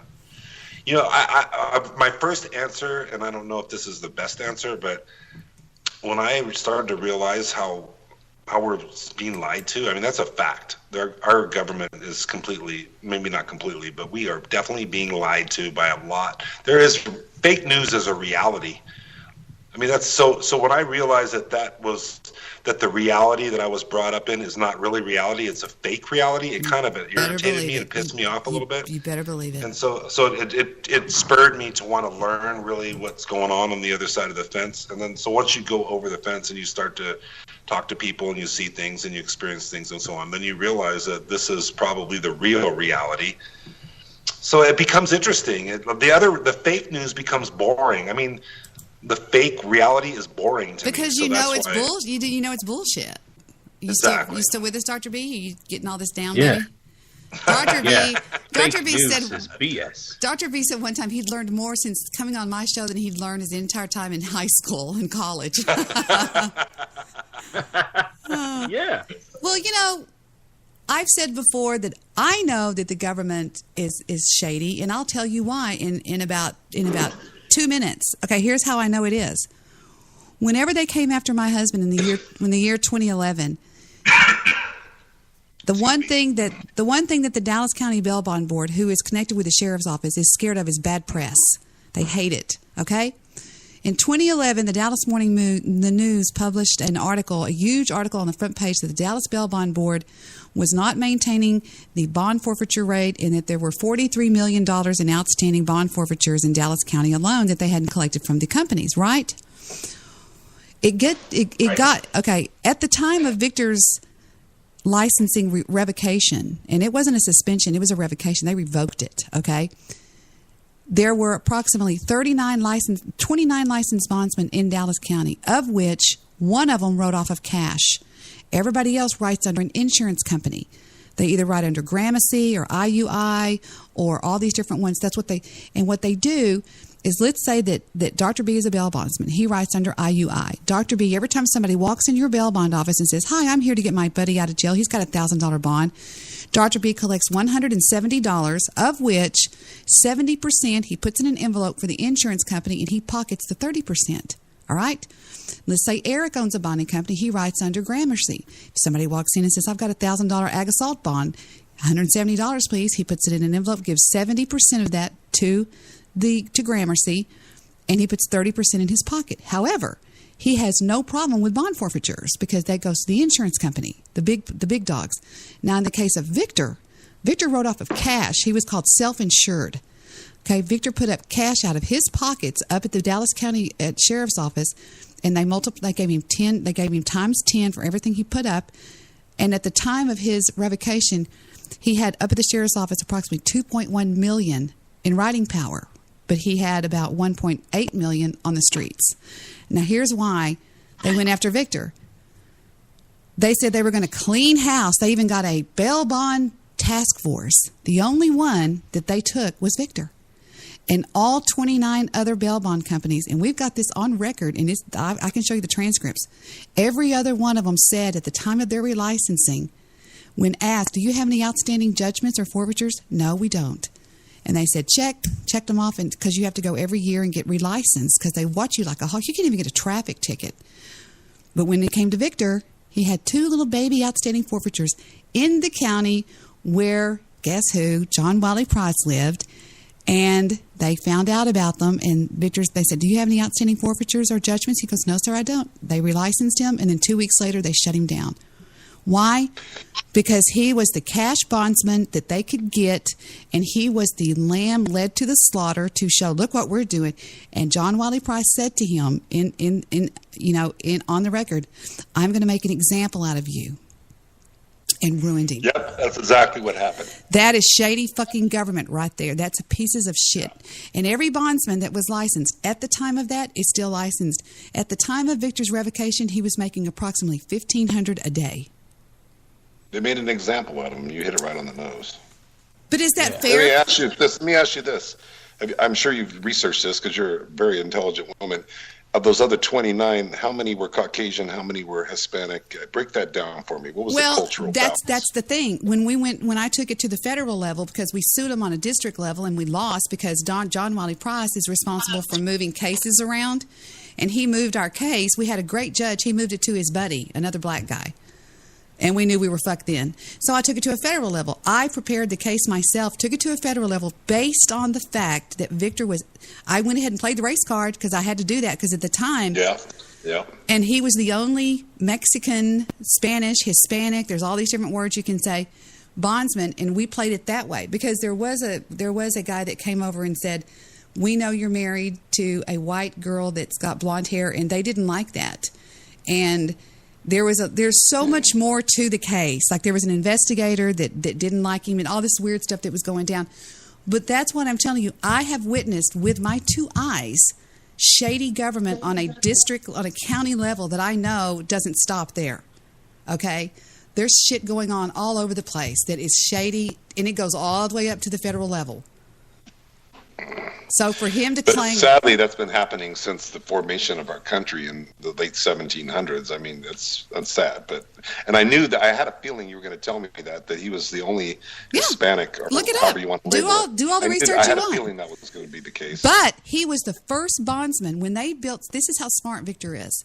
When he knew that they were going to build the Lou Sterrett Justice Center on 225 Commerce Street, he knew that was coming.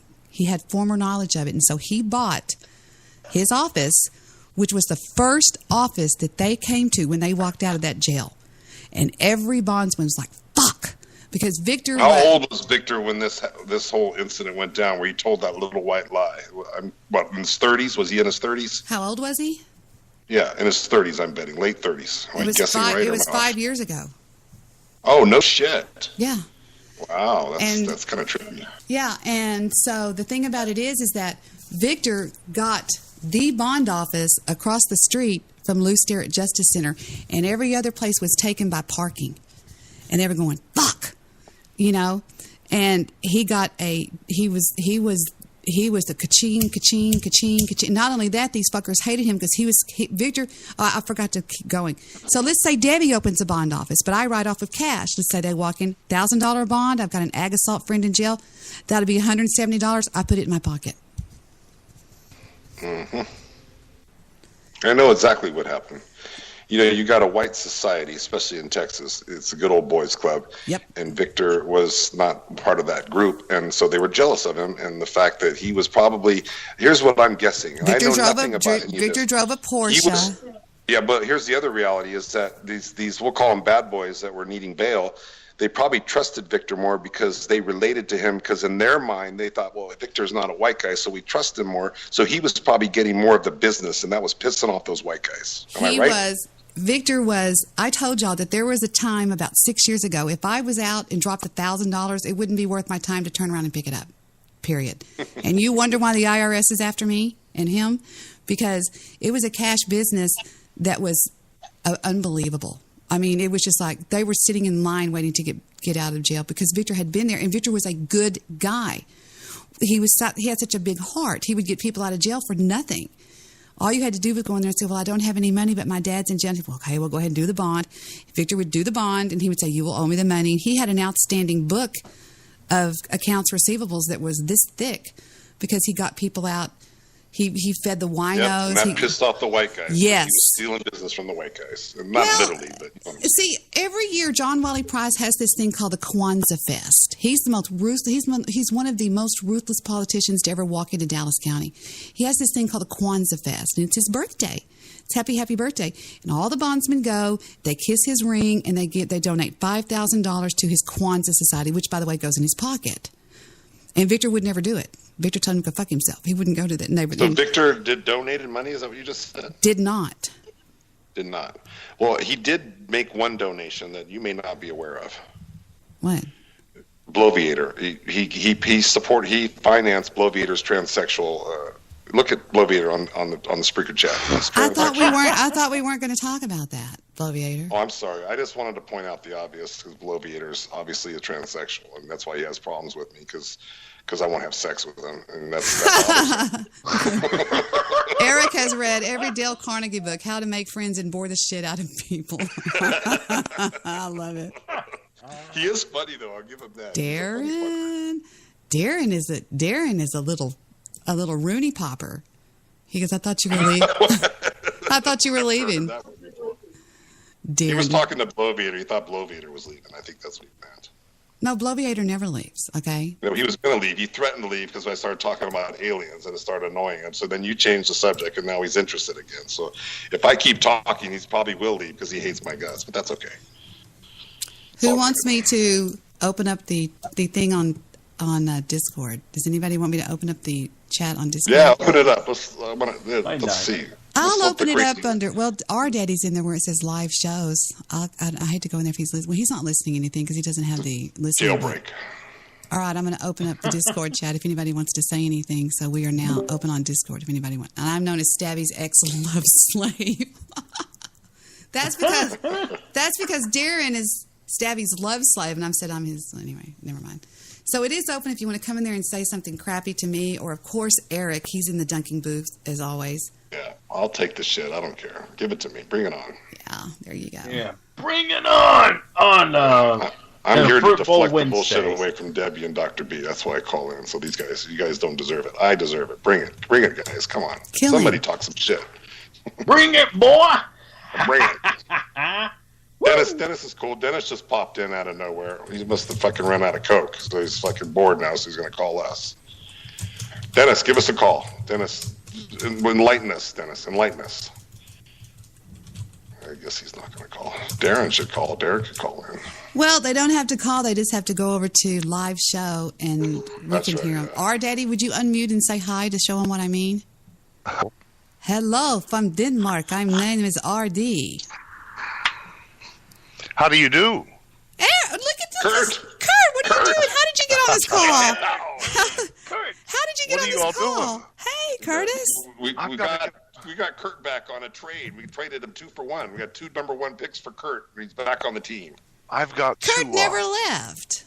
do my show right now in about 10 minutes. Hope you all join in, but I've got to go. I just saw you had tried to call. I was sleeping, getting some cat naps so I can be good and coffeeed up tonight. I'll see you in about 10 minutes. If you want to check out Fringe.fm or Spreaker, join me in Spreaker. Oh, please, what a shameless plug that was. You think we're going to leave Debbie for you? Come on, Kurt. Wake up, don't leave Debbie. Drink some more coffee, Debbie. Listen to the replay then, okay? Okay, we'll do that. I'll do that. Is it KTLK The Fringe? Mm-hmm. Okay. The Fringe.fm is the website. The Fringe or Spreaker. It's gonna be on Spreaker in 10 minutes. So Me and Curtis really went after each other last time. The child's like, fuck you. He's like, fuck you. And I was like, fuck you. What do we do? It's a shame. Hey, love you all. Have a good night. Love you the Lord too. bless. Yes, say hello to, what's that guy's name that runs that show over there? I forgot his name. My brother, Roop. He's a nice guy. Yeah, Joey Poop. How's he doing? No, bye-bye. Bye. We love you. Bye, Curtis. No, I love Joe. He's cool. He's all right. Yeah, he's okay. I saw him in a chat room the other day. I was in the Fader, not the Faders. Yeah, is it the Fader? Faders? What's it called? The Shaders? The Faders? The Sky Grot? You know? Fadernauts, you mean? The Fadernauts. I was in their chat room and Joey... Really? Today? No, it was the other day. Joe was in there and I said something to him and he didn't really say anything back, but I'm not sure why that guy doesn't like me, but he doesn't seem to like me very much. I don't know. Are you talking about Joe Roop? Yeah. Mm-hmm. Yeah, you make him nervous. I think he knows he's met his match, and if he crosses the line unknowingly, that he might have to, deal with some issues that he's not prepared for. You're so honest. I just love you. I'll tell you what my own brother says. My own brother says, she's my sister and I won't fuck with her. No, dead serious. Hey, I know better too. I'll tease you briefly for a moment or two, but that's about it. I won't go any further than that. I think that Duma Flicky's coming on the show, maybe Darren. I finally get Darren. Okay, I get Darren. I get it, and he cracks me the fuck up. I'm so glad. Darren is the son of Mr. Rogers. I don't know if you know that or not. Hello, Mr. White out there. Now, Mr. Midnight Movie says in one of his tweets tonight, 5 hours ago, Debbie, I have a porn star follow me. I hope that makes you jealous. Mr. Midnight Movie, he's so racist. If porn stars will follow anybody if they think they're going to get a few bucks out of you. Exactly. Oh, goose. There's a porn star actually on Spreaker. I don't know if you know this. There's some porn star chick that does a show on Spreaker. Not during the primetime hours, during the daytime. Have you ever seen that show? No. Oh, wait, what is it? Next time it's on, I'll tweet it to you. It's fucking funny. This chick, she's just like she's so into her porn that she acts like she's the queen of porn. And then she has her little porn followers call into her show, and she just strokes them really good with her egos and whatnot. And then they stroke her back, and then it's interesting. They talk about sex and the whole 9 yards. It's pretty cool, actually. Wow. Yeah, I'm sure you find that very interesting, sir. I heard it. I listened to the show like 2 or 3 times, and then it got boring. But it was interesting. If you have never heard it before, it's kind of cool. You're still right on board with that. You're right on top of the weekly girls or something. Hi, Dennis. Hi, sweetie. Hi, Darren. Oh. Hi, Dennis. Hi, Debbie. Hey, Dennis. Yeah, talk to us, Dennis. I'll shut up. You talk, Dennis. Go for it, brother. Oh, so you got new girls, you got like the regular ones. Like, what do? Like, you get them for free? Like, what's that Enemy porn site? chicks. You're gonna fucking send a porn site to me or something, or what? Who are you talking? You talking to me? Already. I pay for fucking shit. So This is what King had on that shit. He got here. Oh my gosh. A porn star in Spreaker.com. How quaint. I don't think I saved any of her shows, but I'll look just in case. Maybe I might have saved a show just because I thought it was funny. And if I did, I'll let you guys know. But I can't remember right now. Yeah. Debbie's enough to keep up with us. She don't need any porn stars. Debbie's plenty enough for most men. I think. And you wonder why Victor doesn't ever run around. He's like, I've got enough woman at home. Thank you very much. Oh, I found it. What? What'd you find? It's called Alicia, Alisia, Pleasure Show, Wednesday nights, 7 to 8:30 Eastern. And it's this brunette with this little pinkish dress on with her Kardashian ass and her little saggy titties. She's basically some porn star. That's the show. Alicia Pleasure Show. yeah, You want me to whatever, try- man. I can play Have it. you ever You want heard to of see if I can play Alicia? something? Let's see. Right? No. Listen. Download this program. Okay, hold on a second. Here it goes. Listen to the beginning, just the first few seconds. There it goes. Sorry, Debbie. This program contains strong sexual content. No one under the age of 18 is permitted to listen to or download this program in any manner. The host, performers, and guests are all over the age of 18. Rebroadcasting this program in any manner without prior written consent from the owners of All Pleasure Network is strongly prohibited. All commentary of this program by its host and or guest is the sole opinion of the host and guest and does not reflect the opinions of All Pleasure Network. Get over it. Get over it. Anyway. That's all She talks about bullshit. dildos. And No, the I whole want to nine. hear what she says, but I'm not buying any of that crap. It belongs to us. If you're a member of the network, anything that's published is the same thing as if it's yours. It's under XXX Porn Star Radio, just so you know. If you type that in there, that's what you'll see. I bet her daddy's proud of her. Go ahead. Oh, yeah, no Let it shit run. about that. What did Chris Rock say? A man's sole purpose is to keep baby off the pole. No, I'm serious. It's the truth. That's the truth right there. That's the truth. He's telling it like it is. Keep baby off the pole. Yeah. So, At least I got a girlfriend. That is a good thing. 20-year-old girlfriend. Like, she and I, yeah. Jeez, Go if I ahead. had a 20-year-old girlfriend, I'd be called a pedophile. you It's do have a different 20-year-old than girlfriend. No, I'm joking. 24. That's I not. That's not know. even All close. right, all right. It's way out there. Yeah. She's Debbie, 180. she's just keeping me. She's just keeping it. I know. She's the belly I know, warmer I until know. it I know. goes I away, know. that's I know. all. I know. But gotta his have a belly father's warmer. 92 fucking years old. We could be here a while. Oh my God. Well, maybe I need to some phone calls and speed up the process a little bit. I might know some tried to people, get know some everybody in the people. BWC to grease its brakes. I gave him it's a white Toyota Land Cruiser, and that way it's double indemnity if he croaks. I get double indemnity on that insurance policy, guy. Oh, interesting. I'm joking. No, Yeah. no. Yeah, no, you sound like my ex-wife. Well, it is what it is. Oh, Darren. What did Dare Bear say? He said belly warmer, LOL. Belly warmer. You know where that term came from, right, Debbie? Belly warmer. From Weenie Do Dogs? you ever remember that movie Kunta Kinte? What was that called? That movie with Kunta Kinte, the slave movie. I forget what it was called. With Oprah Winfrey. Ropes or hopes or Purple something or another. What was it called again? Fuck, I can't remember. what was it But called? yeah, the slave owners, the white slave owners, when they had the black slaves, they would pick up. I know the movie. I can't recollect the title of the movie, but in the movie, yes. Yeah, the white slave owner would get the little black girls in there and keep his belly warm in the wintertime, which was a bunch of crock of shit. That's why we have mulattoes now, by the way. Let me fucking fuck. And we have a mulatto for a president. Exactly. Uh-oh, the censors came out because Dennis called in. Dennis, he says an F-word. He drops an F-bomb all the time. Like Willie. Oh, Willie just popped in. Well, Willie hasn't written any of those good little like I saw Vic. That was funny when he used to do that. He must have run out of shit. You know What was it I used to do? Tell me again. Remember, Willie used to write those "I saw Vic todays," and he'd like about the whole 4, 5, 6 sentences he put together somehow. He probably stole the words out of a fucking thesaurus, and he just took them all day to paste it all together. And then I'm going to disagree with you, and I'm going to tell you why.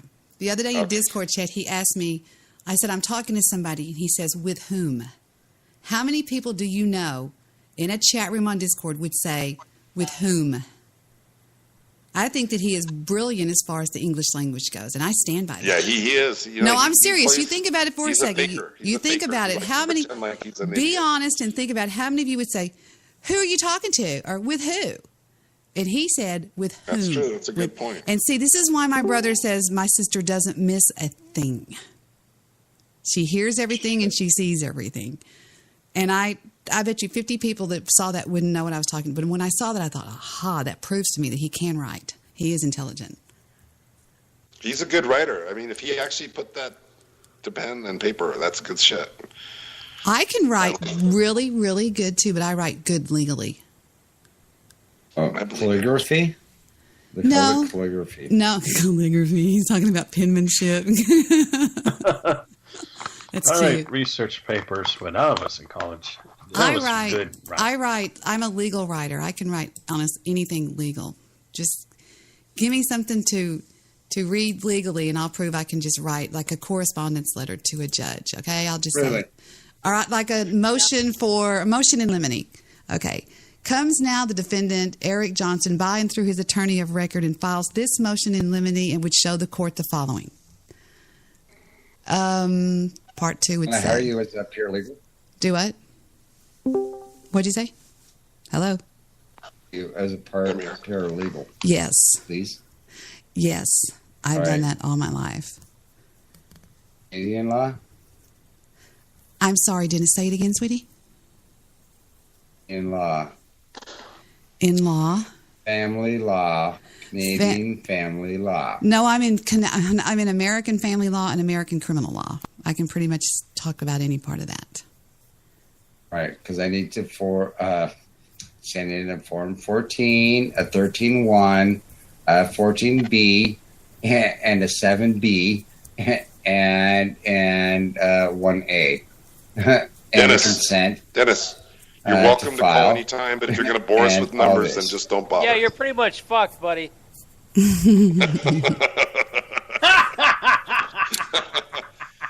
that Apocalypse or was that Stab? That was Apocalypse. I like Apocalypse.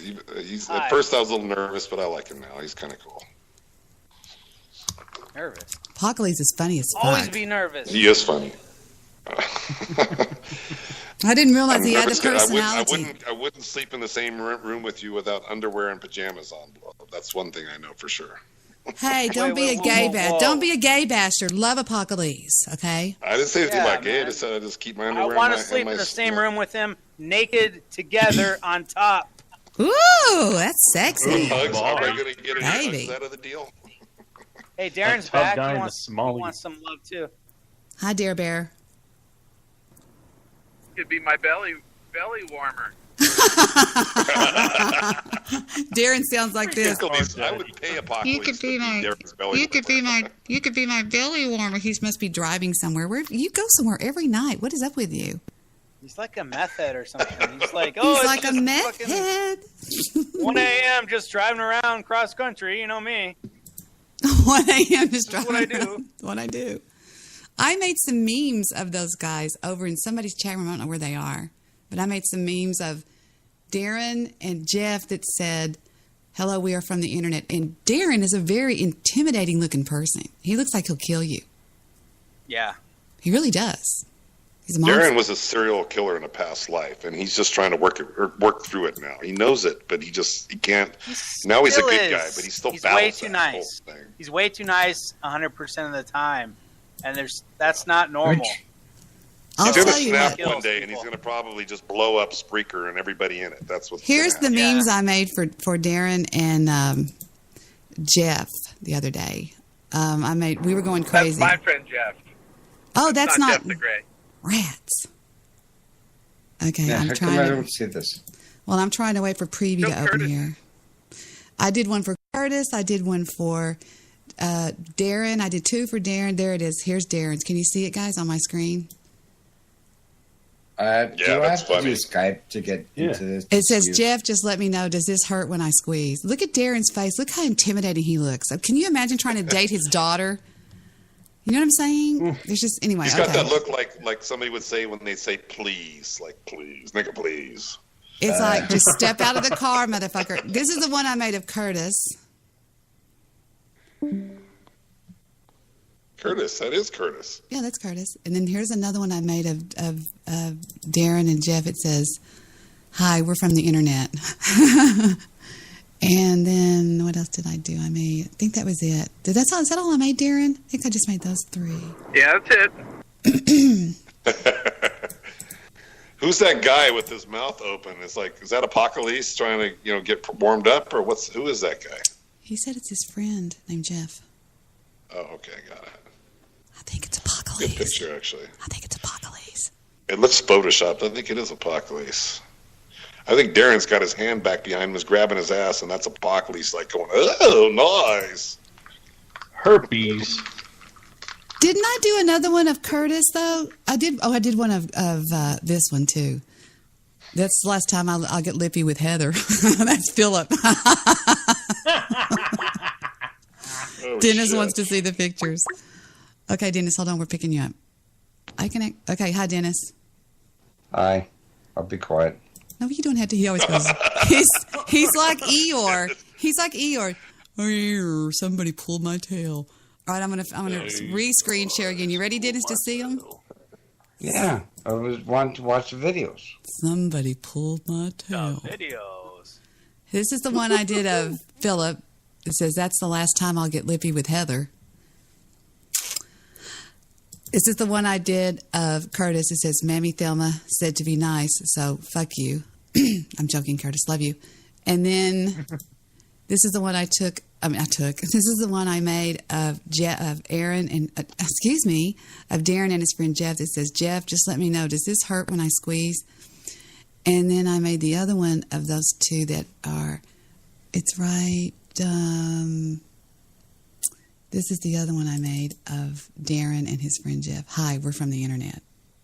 The look on Darren's face. Darren just looks like a monster to me. He would intimidate me. Look at him. He would kill you with kindness, Debbie. That's what he would do. Yeah. Exactly. And if you didn't accept his kindness, he would look at you like that. Like, "What's your fucking problem, lady?" That's what that look is right there. "Lady, I'm trying to love you. What's your problem?" That's what that look is right there. This is me with my girlfriend, Kim. That's me right there. And this is, who is this? I'm afraid to open this. I don't know what. Here's me at Annette's. I like your mom jeans, by the way. I remember that. Blow me. This is me with Annette. This is me at Annette's wedding. Shut up. Mom jeans? Fuck you. Look at that. Let's see some Dukes. Freaking 1970 mom jeans. Where'd you pull those out of the freaking closet or what? No, I was being sweet. I'm teasing you. I love you. I'm just playing. This was, I don't know what this is. I'm afraid to open it because I don't know what it is. This is, well, just roll the dice and do it. What is this? Oh, I sent this to Sonny. Now listen to me. I was cooking dinner and Sonny said it looks like it says fuck. Like F-U. There's the K on the end. It was a roast. I was trying to teach him how to cook a roast. He's so dumb. I love Erik. And then Erik. Ooh, that was a Freudian slip. I like Sonny. This is a picture I sent yesterday to when I was talking to Darren and Willie. This is what I sent them. That was me. I was actually talking to him when I sent the picture. I said, "This is me." That's not you. Yes, it is. This is me with I looked horrible. I said, no makeup. No makeup on. I had nothing. I was just like, I said, "This is me at my worst." No offense. That looks like that lady, that Warnos, that lady killer. What was her name that was in that movie with Christina Ricci? Oh, what's her name? That actress? Hold on. The Monster? Yeah, that one. Yeah. Now you want to really? I really gotta say something. Okay. I'm kind of like a fetish with toe suckers, right? Mm-hmm. You know, I like to suck toes. Mm-hmm. and yeah, I know. We'll go with that. And I know Debbie's got like a bikini bridge that she holds, which is, kind of like, put that in my spank. Right? Okay. We got it. Go ahead. And yeah, you have beautiful toes. This is Bathtub Girl. Oh, God. What? All right, just a minute. I got to go puke. Fuck's sake.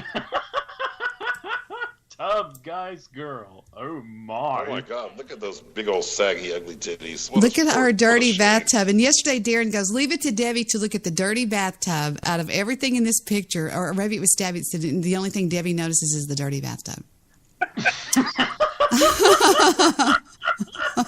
That is pretty funny if you think about it. That's pretty stupid. Let me see. And this is the other one right here. Get ready for this one. These were sent to me by Pimp Hat when he was watching her webcam show. That's gross. Not disgusting. Not photoshopped at all. Calls me the dumpster. Okay. Here is Vic. And I wouldn't show his head because we try to keep Vic a little bit. Look, Vic's got a nice body. He's got a nice little cleavage, too. Cleavage. You're so mean. He's got more cleavage than Tiffany. Here is, I was showing everybody these pictures yesterday. It was fun. And I don't know what this one is. I'm afraid to open. I don't know what that is. I don't know who that is or what that is. It's an image that I have. Obviously, it's a movie that got downloaded onto my computer. Let me see what else. Here's Hank. Of course, you've seen Hank before. Look at Hanky. He's handsome. What a handsome dude. He's a baby. And that's about it, I guess, really. I don't know who this is. That looks like something black and white. What is that? Should I click on it and see what it is? It's an image. No, I would die if I don't know who that is. I don't know what that is right there. I'm too scared to click on it. I don't know what it is. Because it could be... You can declick. You can click and then declick quickly. I like making memes. I think it's funny. It is funny. Yeah. So. Jewish producer is saying that it's Angry Bong's birthday today. Is that true, or is he just trying to stir some shit up? I don't know. It may be. Oh, Andy Bong's birthday. I don't know if that meant Angry or Andy, but he says it's Andy Bong's birthday, motherfucker. How would he know it's Andy Bong's birthday? You really think it's Andy Bong's birthday, Jewish producer? Jewish producer, Twizzlers. That's a private joke between me and JP. Twizzlers. Yeah, I don't know. Oh, I know what this is. Wait a minute. I had these other pictures on here. What did I do with them? Where'd they go? I forgot. They were... I don't remember. So you think I look like the girl from Monster? That was me that was me at my absolute 100% worst, and I wanted them to see me. No, what was that lady, though? She's Fox, that one actress that played her in the real life. She's a Fox. Charlize Theron. Oh, yes, there you go. I happen to think she is she is the sexiest woman in the world. Is Charlize. Yeah, she is. I agree with you. I totally agree. She is amazing. She is crazy, amazingly sexy. I think she is beautiful beyond belief. In fact, she was a great actress in that movie. Didn't she win an award for that role that she played? She was awesome. She won an Oscar. Yeah, I thought so. She was good. Did you ever see her on Between Two Ferns? Between Two Ferns? Oh, my God. It is absolutely the sexiest thing you've ever seen in your life. She is Between Two Ferns is this crazy, stupid thing that this funny guy named... Well, just watch how good she looks here. This is my girl right here. This is my girl. Zach Galifianakis, that funny guy. The piano guy, yeah. Hello, welcome to another episode. He's like Darren. He just insults you without you even knowing it. Watch. Between Two Ferns. Listen. I'm your host, Zach Galifianakis, and my guest today is Charlize Theron. Charlize Theron. It's okay. Everybody does that. Charlize Theron. Theron. Theron. Like heron. Theron. Like heroin. Yeah. No, just Theron. Just throw it away. So you were in Monsters, Inc. Oh, that's humorous. Oh, you were in the movie Monster, yeah. Watching Troller, and it's just, he does this. He even did it to President Obama. He did it to Hillary Clinton. He did it to some really funny people. He's great. It's called Between Two Ferns, and it's really hicky-jicky. Look at the backdrop, and it's just, he's one of my favorite comedians. Just Monster. Did you win an Oscar for that? I did. Where's your Oscar statue? It's in my house. It'd be cool, like if you hung it from your like rearview mirror in your car, like a high school tassel. Where did that come from? That stuff just hangs out in your head. That's funny. Did you write it down? You're really funny. Just remember. He is funny, actually. That's a funny fucker. So it says here you're a dog lover. Yeah, very much. Do you have a dog? I have a few. Yeah, I adopt them, and I actually just recently adopted one from the pound, and he actually has this really horrible disease called leishmaniasis, and it's like a cancer, and so he's on medication right now, and we hope he pulls through. I mean, it's a pretty bad disease. That don't know that much about it here in America. We have a new sponsor. Is this a camera? Sorry, we have a new sponsor of the show, Need for Speed Shift. Which camera? This one? Look at the tape. He has a piece of Scotch tape holding his microphone on. What? Video game. What's his name? Old boy. Old boy. Like, old boy, I wish my dog wasn't sick.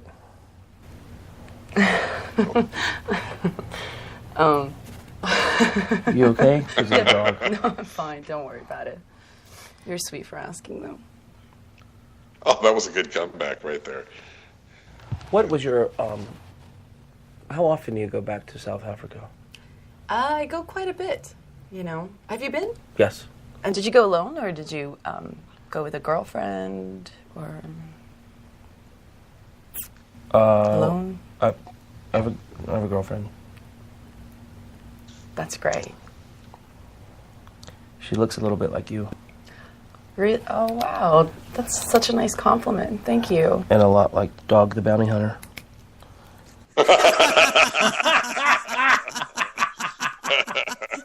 She is so pretty. I mean, I just think she's the cutest thing in the world. That's funny. You must make her laugh all the time. This is warm in here. Dude, don't put this on camera. Sure. My thighs are so sweaty right now. It's like dripping like all the way down to the back of my knees. Look at those. See, the only thing that could cool me off right now is to like jump naked into a pool. It's so fucking hot. What are you asking me to go with you? Where? The naked pool?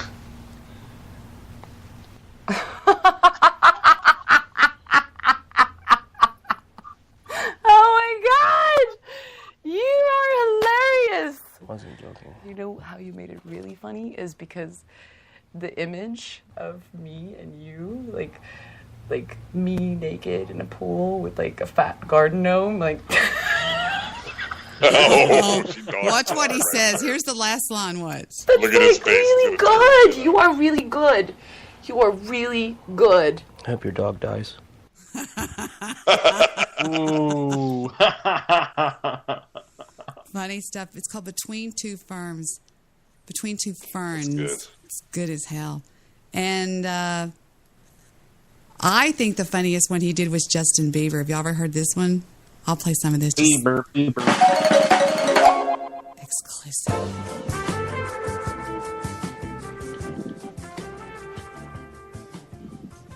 It's right here. Trust me.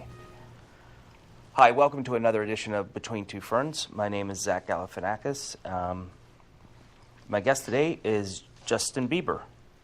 Thank you, Justin, for being on. It's really exciting to talk to you, especially right in the middle of your public meltdown.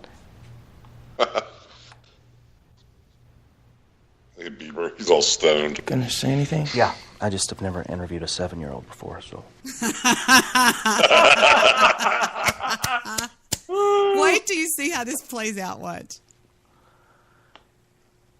What was the last toy you got in a Happy Meal? I don't think I've ever ordered a Happy Meal. Now he gets lippy with Zach, and watch what happens when he gets lippy with Zach. Yeah, me either. I don't like that junk. Are you sure? You know what I was doing when I was your age? Listen. Finishing 4th grade. Ah, shit. Your young punk attitude is not going to work in this interview. You understand me, son? Okay. When you're in a concert, what are you thinking on stage? Sometimes I'm really like, damn, I wish I was watching Cops right now. Mm-hmm. Do you ever accidentally sing that instead of your lyrics? I wish I was watching Cops right now. No, usually I'm just killing it. Is it fun to be cocky? When you're in the recording studio, do you ever think, hey, what if I don't make something shitty?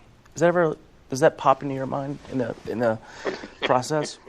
The fact that I'm able to make music and inspire people, I feel like music is like a sixth sense. It's like that movie? You've had 3 hairstyles. What's next for your career? I'm over here dying. Watch what happens in just a second when he gets lippy back with Zach Galifianakis. So you think that my hairstyles are the only thing that's happened in my career? Who are your celebrity friends? Who do you hang with? Mostly lately, Joy Behar. Pretty much it. What's he like? Cool. You affectionately refer to your fans as beaners. No believers. Yeah, that makes more sense. You said recently that Anne Frank could have been a believer. I went to the Anne Frank Museum, and they'd said that she was into pop culture, and at the end of an over 2-hour visit, I said I hope she would have been a believer.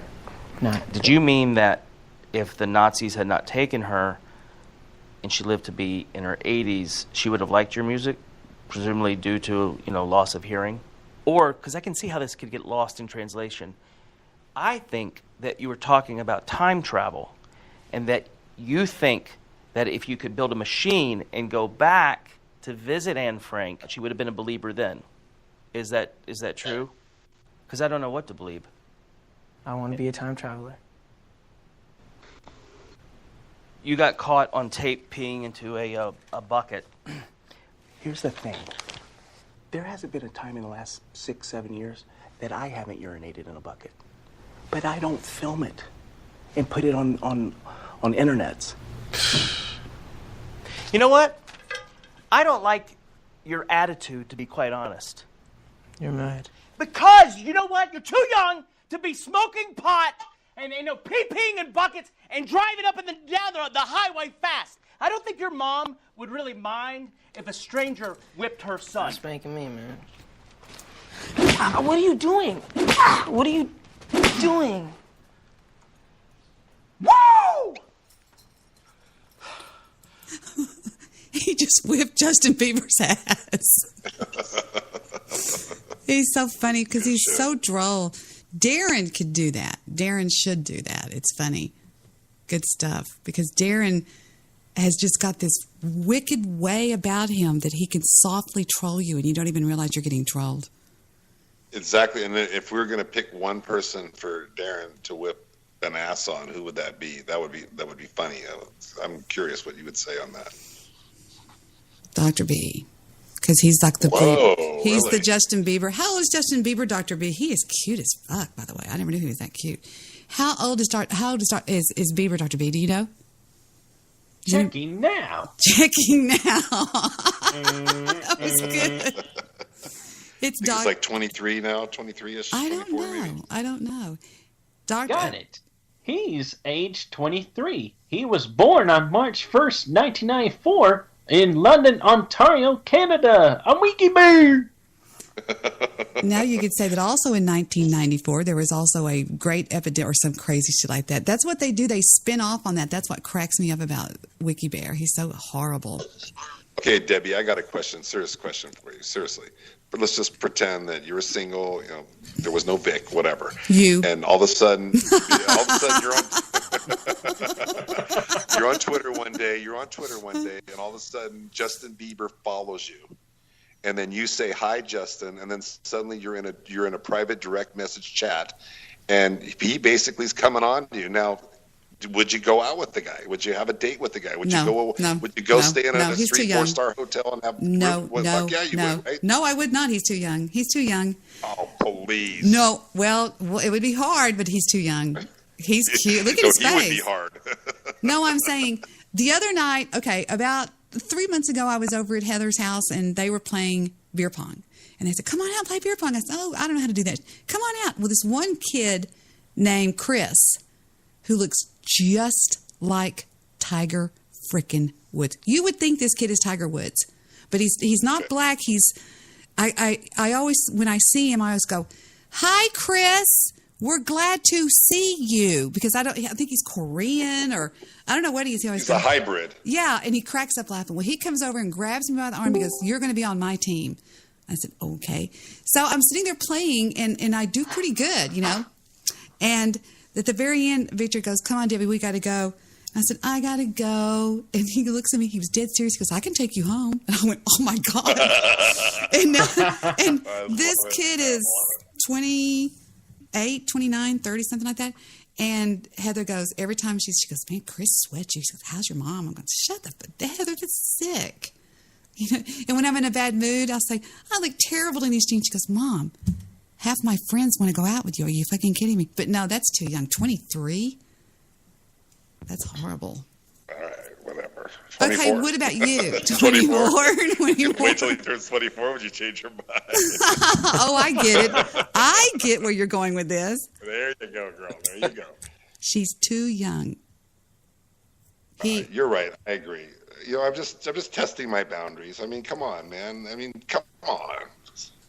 Well, you've proved a point, so move on. Blame me. I mean, you can't. Okay, I'm going to push it up to 27 or 28 and see how that goes. And if that don't work, I'll just keep climbing up until I find the right number. So I'll work it out.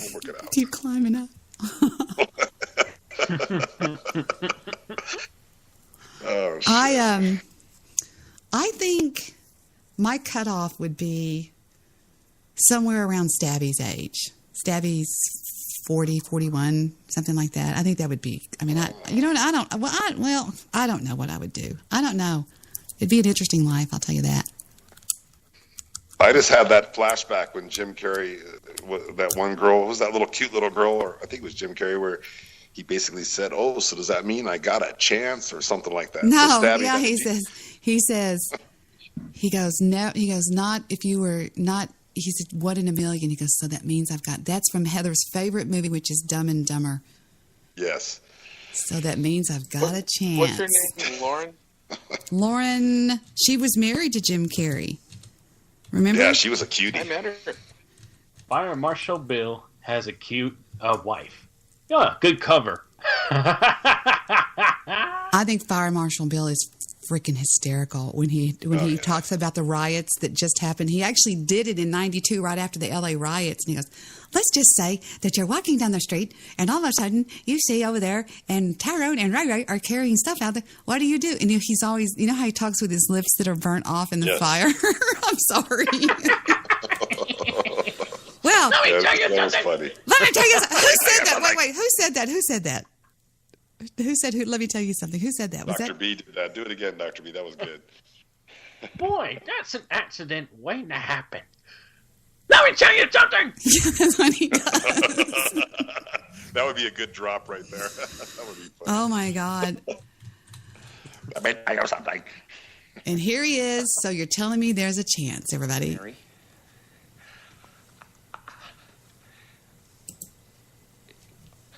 He played that. So Let it go. Look at his haircut.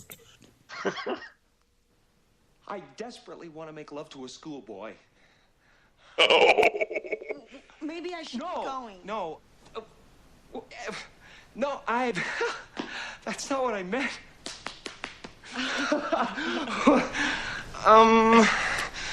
What I meant was,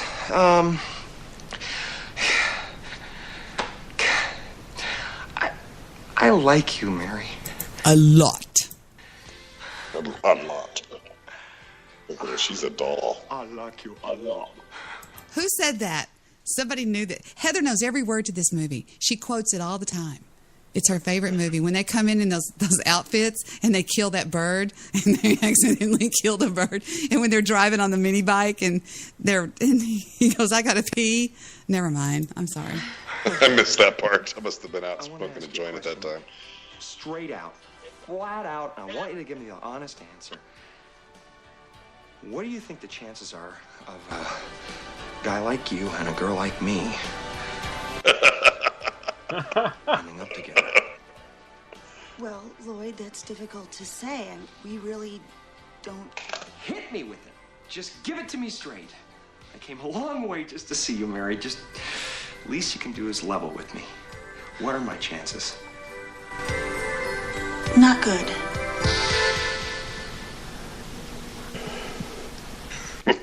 You mean not good like 1 out of 100?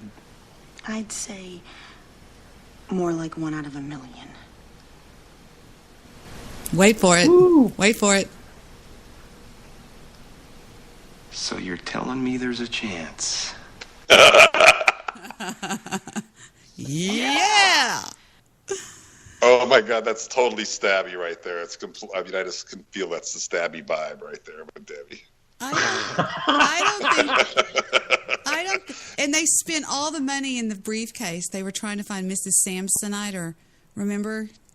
Yeah, that was good. You've never seen Dumb and Dumber. You need to. I have. You need to admit Funny. it. Walk it out. We're here. It's a safe place. You've never seen it. No, I did. I swear to God, I saw it. I think I even watched it like a second time, like halfway. Remember when he goes to have snowball? This one right here goes to have a snowball fight with the girl, and she throws a real hard one, and it hurts, and he throws one even harder back at her, and it hurts her. Anyway, Heather says the funniest scene in Dumb and Dumber is when they're first. Heather said it's the very first scene or something like that. Whenever somebody pulls up. But I want to tell y'all something else about Jim Carrey. Jim Carrey did a movie called Liar, Liar, and he has a little boy in the movie that's adorable. And he says to the little boy, he goes, when he has to tell the truth, he goes, if I make a funny face, will it stick that way? And he goes, no, but there's a lot of people that make a good living doing that. Get it? Mm-hmm. Making funny faces. Anyway, never mind. Yeah, that was good. That was a great movie, by the way. I thought that was actually a better movie than Dumb and Dumber. Liar, Liar is my favorite movie of Jim Carrey. That or the original Pet Detective. When he goes, chitty chitty bang bang, chitty chitty bang bang, I love you, we love you. Have you seen Pet Cemetery? Did I say Pet Cemetery? I meant Pet Detective. Sorry. I like Me, Myself, and Irene. Oh my God, yes, it's How good. the Grinch Stole Christmas, Bruce Almighty, Batman Forever. The Mask. I think Liar, Liar might be. Wait, Wiki Bear's doing it. Wiki Bear, go ahead, Wiki Bear. What else we got? There's a lot of movies that Jim Carrey are in. Few of them include Ace Ventura, Pet Detective, Dumb and Dumber, The Mask, Ace Ventura: When Nature Calls, Batman Forever, Liar, Liar, The Truman Show, and Man on the Moon. Damn. Plus, yeah. I forgot about that. Here's how wealthy people laugh. You're talking about the magazine articles and about money and stuff, and I know for maybe this hasn't been your experience, but from my experience and that of many other men and women in stand-up comedy, they work for years and years and years, literally just making pennies. And then all of a sudden you hit it big and your paychecks increase enormously. Yeah. And is that any kind of pressure, any kind of problem for you? Do you? I'm completely all right with that. It seems to have. I seem to have relaxed into it nicely. Now, oh my! It's a bit of pressure. I noticed that it changes you in little ways. Like it's changed the way I laugh at parties. Oh, really? Yeah, I used to go, that's really funny. You know, now I go, oh!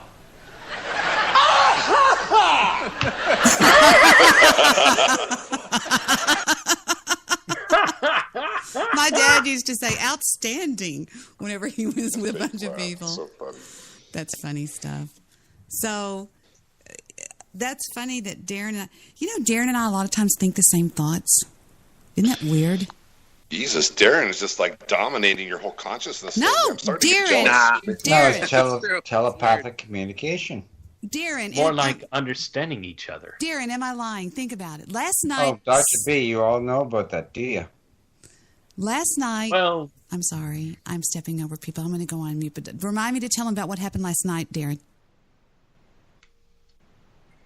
Yeah, we had two things yesterday like that. We both said nah at the same time, and then we both, what did we? I don't know. We say, well, we both liked SpongeBob. I typed in the chat room, That's exactly I like SpongeBob SquarePants. And right when I typed that, and he wasn't in there, he goes, I like SpongeBob SquarePants. And I went, what? It's just Yeah, weird. it's weird. And we both like Stabby. Well, he likes Stabby. I'm joking. my favorite line in Liar Liar is when he goes, have you ever had anything so good? And he goes, I've had better. Oh, God. She goes, was it good for you? He goes, I've had better. And he wakes up and he goes, I've had better. I've had better. I like when he goes, the secretary goes, your so-and-so client is on the phone and he wants your advice. He's been arrested for armed robbery. He goes, stop breaking the law, asshole. That's funny stuff. And he goes, I'm on my knees. The albino kid. Yes. What is he called? The albino kid? I know. What are those things that you clean your ears out with? What are they called? Q-tips. He called him Q-tip. Well, actually, they call them cotton swabs, if you wish. Yeah. I loved when he morphed into the bad guy. Go, hey there, nasty pants. And when he turned into Hank, it was Hank, wasn't it? It was. That's right. Did you ever see Me, Myself, and Irene, Erik? I haven't seen that in a long time. I need to see that again. No, I didn't see that. Y'all know what this noise is? Listen. It's those things that you clean your, because I am obsessed with flossing my teeth, and I have these little things that you buy that are green and you floss your teeth with them. Never mind. I know that. That's interesting. The other night that's gross. No, it's good. People that don't floss their teeth are really bad people. Just saying. I'm obsessed with my teeth. I am obsessed with them. And then I throw them away over there. I go boink in the trash, just like that. I talked to Steve the other night on the phone, and I was brushing my teeth because I love to brush my teeth. Debbie, I have to ask you a question then, please. If I may. Mm-hmm. How many times do you use those little, like, cone-shaped, little tiny mini Christmas trees that you stick in your teeth? How many times do you use them before you throw them out? Just once. Once? One time? Yeah, I have bought. All right, I commend you. My mother-in-law sends me packages of these things. Oh, mijita, I saw these on sale, and I bought. These are from my mother-in-law. They're called Gum Professional Clean Flossers with extra strong floss, 90 count. I have tons of these things, boxes of them. Anyway. I commend you. Thank you. Did I anybody? had to call 911 tonight right before I got home. What happened?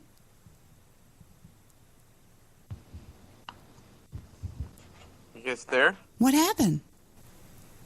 I was just driving down the street on my way to the house here, and there was like 4 drunk guys running around, and then there was a big, tall truck with like a whole truckload of kids, and they like stopped my car, and I thought they were going to like pound the hood or something, but they were totally drunk, you know. It was like they wanted to fight, and then I opened the door and they saw me, and then they decided they didn't want to, and then they walked to the side, and then I called 911. I said, these drunk kids are out here, they're looking for trouble.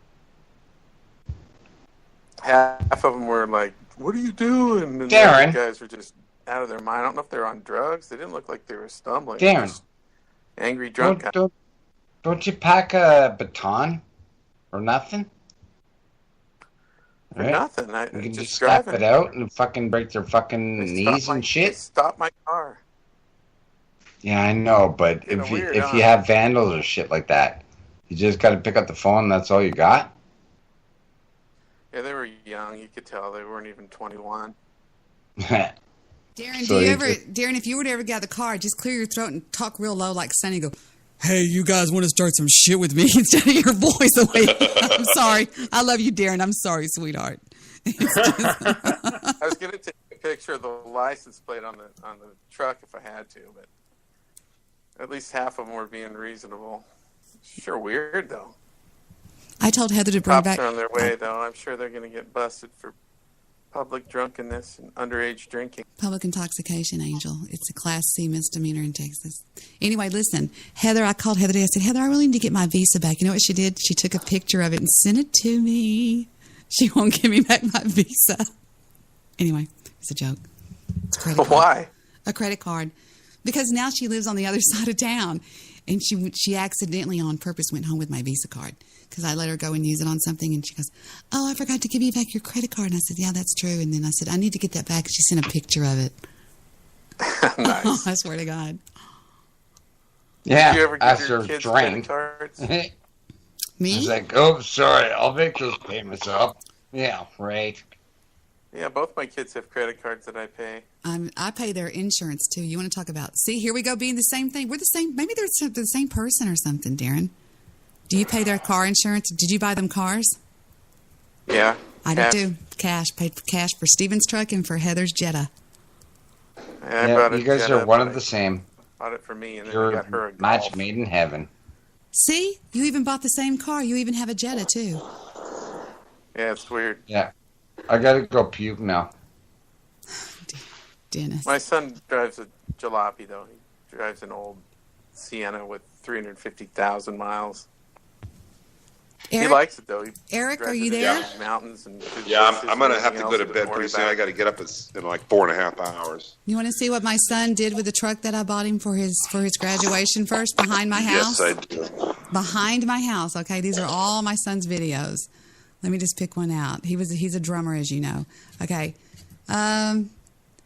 he did this to the truck that I paid. He wanted a truck that was just like the one that Hank Williams III has, and a dog just like him. So I went and got there's Gunner, and I bought the truck. And look what he got busted doing behind our house.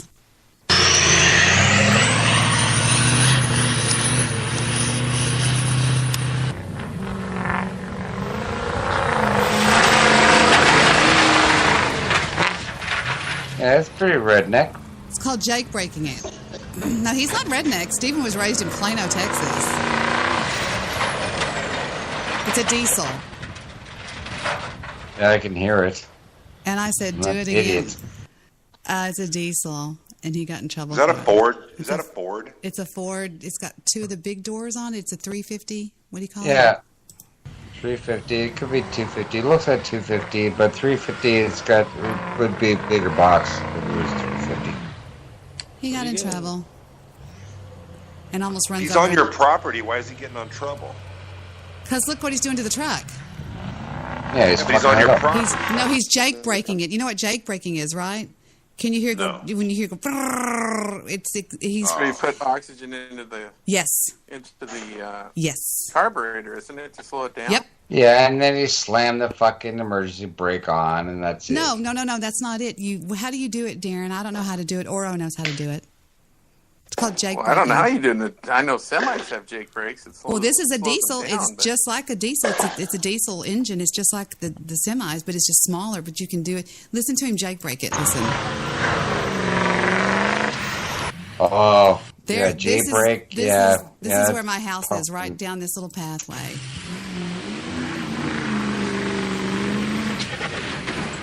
Yeah, no, I used to do that with my fucking Firebird all the time. It's I bad. actually used to down gear just to fucking brake. It's bad.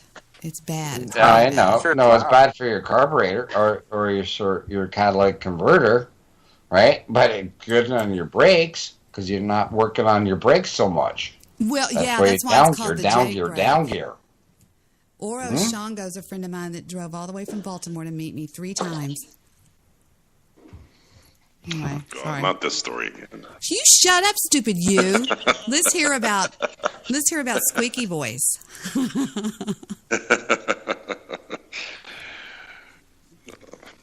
All right. Well, I've been out in the hallway because I didn't want to disturb my friend, so I'm gonna go to sleep now. But I'll miss you. Tell her Darren, it was good. her time is limited. As soon as we can get Vic offed, it's we could split some of the insurance money. No, the reason why I had to leave is we ran out of juice boxes, so I had to go get some juice boxes. All right, we love you, dude. Whoever I'm talking to, I don't know who you are, but yeah. Okay, night.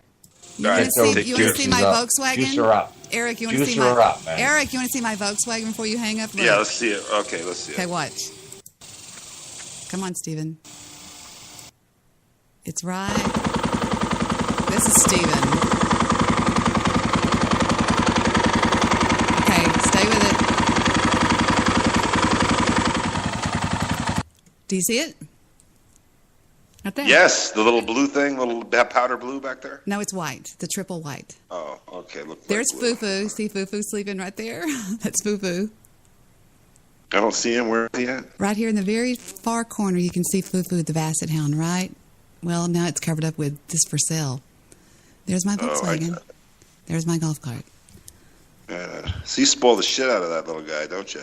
Oh, God, that's nothing. Now you can see Foo-Foo right there.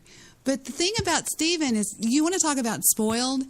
I went one day when he goes, Mom, I want this other motorcycle. I went and went another motorcycle that was bigger and better than that one. He wanted it. And so I just went and wrote a damn check for the son of a bitch. It had to have... I'm sure that was a fucking pain in the ass. I learned my lesson not to do that. He wanted one that had the, those claw marks on the, the thing that's the brand that's a Ninja. Yeah, no, I bought him this green one, and then I also bought him this one that's, the one that's. Okay, it's a drink. It's a drink that. Oh, there it is, right here. It was a Kawasaki. Yeah, it's called fucking Kawasaki. I know the one. There it is. He got. I know the one you're talking about. See the claw marks on the side? That's the one I got him. Yeah, he was spoiled. Yeah, I know the drink. Energy drink. This is some stupid energy drink. Monster drink. Monster, yeah. I bought him a Kawasaki KX250F. Yeah, because he wanted it really bad. Well, Curtis is over there talking about his family, his grandparents now. Oh, that's great for Kurt. Is it like the 36th time on his show that he's done that conversation? I don't know. He's talked about his grandpa getting his hand shut off. I don't know, man. Almost died. I don't know, Darren. I just feel like getting under the covers with Debbie, man. I don't know, man. I'm hard to sleep with because I sleep and I don't want to be fucked with. You don't touch me. Yeah. No, we can twinkle toes. Sound like my wife. No, I don't want. Naturally. No, don't touch anything. I just want to go night, and I don't want to be fucked with. Oh shit! But when what? When I get cold, I climb all over Victor, and he doesn't say a word. It could be the middle of the night. He'll be sound asleep, and I'll be cold. Now I don't do threesomes. Debbie. I don't do threesomes. Shut up, Dennis. Now I have to brush my teeth. Okay, then don't use both hands, Dennis. Just use the left hand. It'll be fine. Oh, God. That is terrible. I she already got something from my spank bank. Don't do that. That's horrible. My spank bank. Hush. I hate that. I'm sorry. What?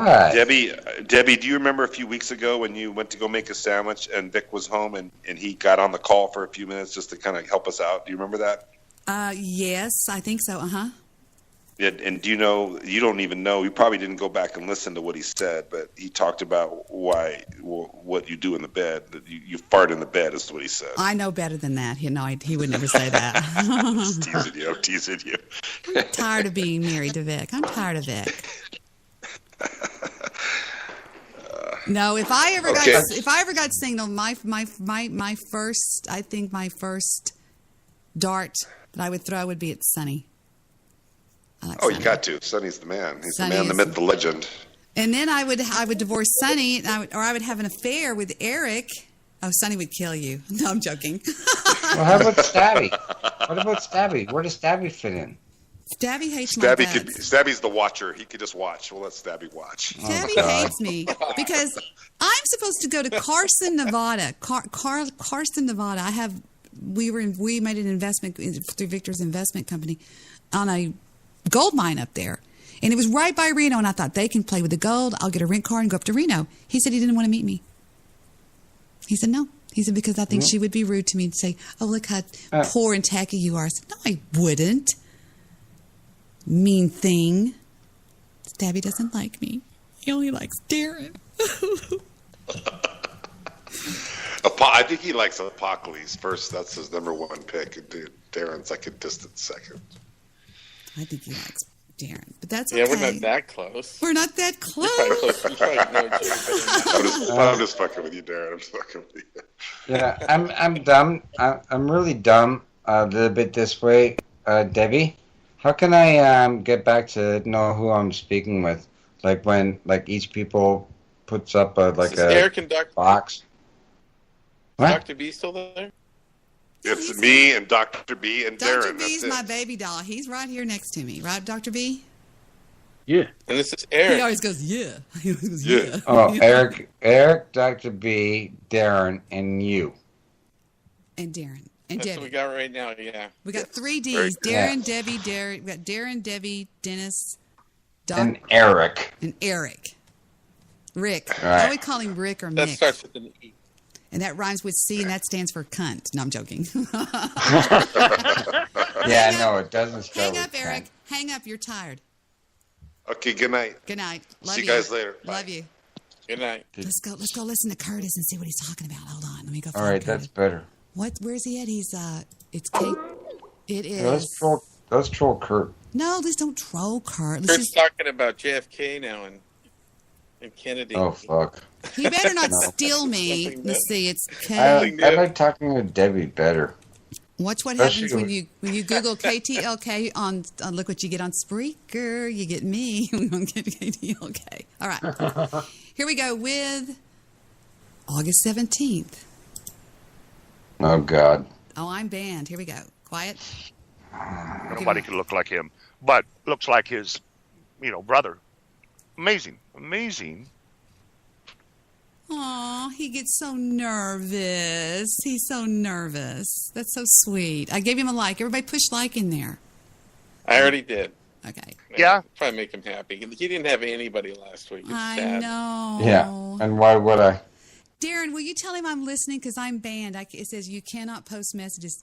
Doesn't it? All Doctor? right, yeah. It says you cannot post messages here. Tell him I'm listening, if you don't mind. I'm sorry? I said I'm listening. All right, coming up here. 10 minutes, He's there. 12:49. Oh, Lord. Um, Oh, Lord. What else today that I want to talk about? Doggone. Yeah, I'm tired of racism and racists. Darren, say it. Darren. And people that put down others. Darren. Yeah, say man it up, man. Oh, stop it, RD, you meanie. Thank you. No, say Debbie is listening, you weirdo.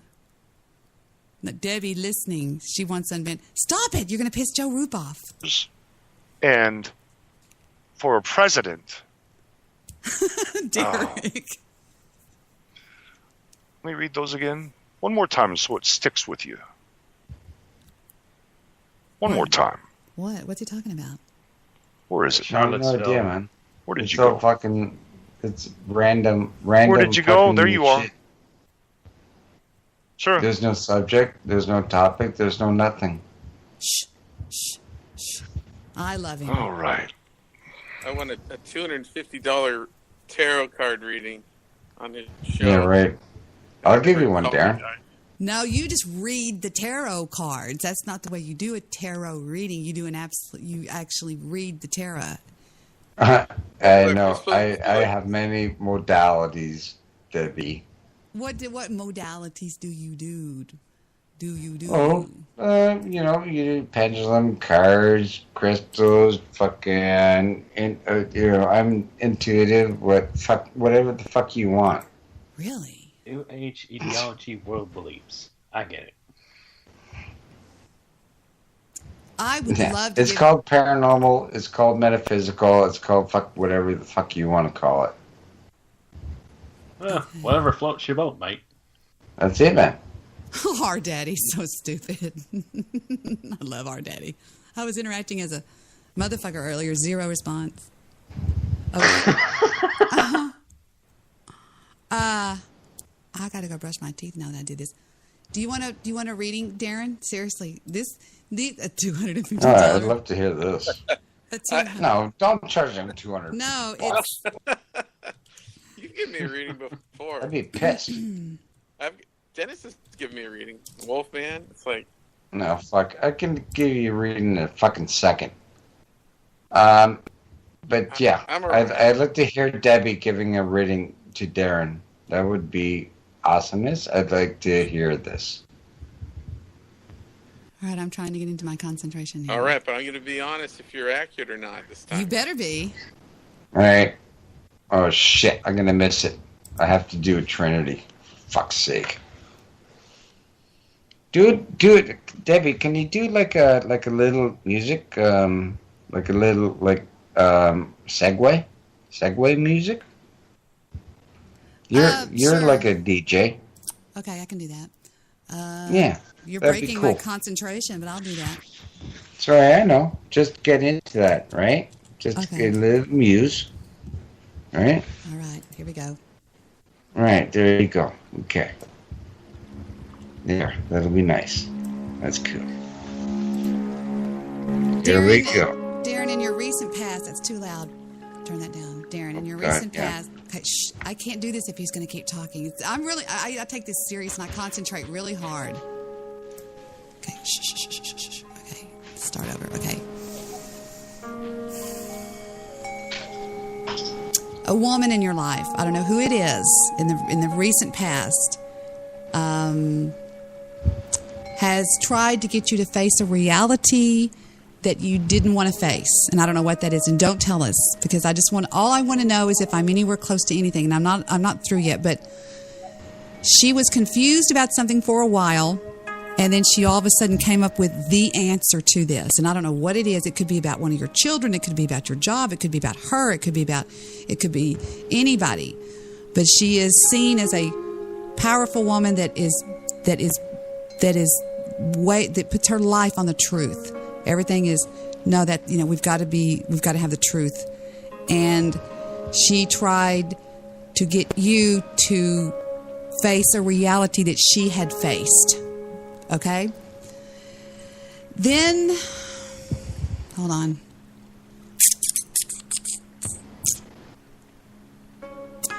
There was a time right now when you feel right now that you are going through some sort of loss of property, loss of income, loss of health, something, excuse me, something recently, it's almost in the present time, scared you to the point that you were offered charity by someone, not charity, but you were offered and you turned it down. No, I'm going to make it. Leave me alone. I'm fine. You were very bold about this, almost, I'm fine. I can persevere. And you did persevere, and you proved that you can persevere. In fact, you turned your back even on the people that were close to you. You even turned your back on God almost and said, this is bullshit. I can handle this. It's no big deal. And you did. And people now know that your strength lies in you. You proved that. You know more about you than these other people did, whoever they were. Okay. Now, what I see, don't say, am I anywhere near, don't say anything yet. Now, let me go one more. I see a young fella coming up in the future. There's only 3 cards that I read. And for your third one, I have pulled the Knight of Pentacles. Now, what this tells me, I don't read the card. He's holding a pentacle. What this tells me is that, hold on, let me think. All right, this kid is so driven, whoever this is. He's young because he's a knight. He's a younger person. It could be your son. It could be somebody that you work with. This kid is so driven, but he's too busy to do what he needs to do, all right? Because the Knight of Pentacles is so busy working on these pentacles that he doesn't need what he needs to do. And this is what this kid is doing. And no matter what you do, he's not giving his all to this thing. He's not giving his all in whatever it is that this guy is in. And I'm kind of just brushing up because there's so many people on the call I really can't zone real hard in. But I'm picking up that this card is telling me that there is a sage, not a sage, but a young page somewhere around you that needs to focus, and he's not, because he's too busy to focus on this. He's like, I have other things I want to do, and that is the end. Ding, ding, ding on that last one, big time. You better say I did the other two too. No, I'm joking. Was I? The first one. The first one might be you. I thought that too. See, I knew you were thinking that because it's the Queen of Swords, which means the Queen of Swords. She's holding a sword. Don't fuck with her, but she's trying to get you. She's facing a reality that she can't get you to face, is what I've always drawn from that card. And she has loosened herself from bonds of confusion, and she's trying to get you, or you're trying to get her to see things clearly, and she's refusing to, or whatever. Yeah. And I would think that'd be you. That's in your past. And no, your recent past. Your recent past. And then I pulled the Five of Pentacles, and the Five of Pentacles is really a sad, sad card. It's a pessimistic card, but the guy is proving that he doesn't need anything. What is that? Is that Dennis? I don't know. He's coming back from his Trinity. It's Trinity. You missed the reading, Darren. Turning the back on God. That's pretty accurate, maybe.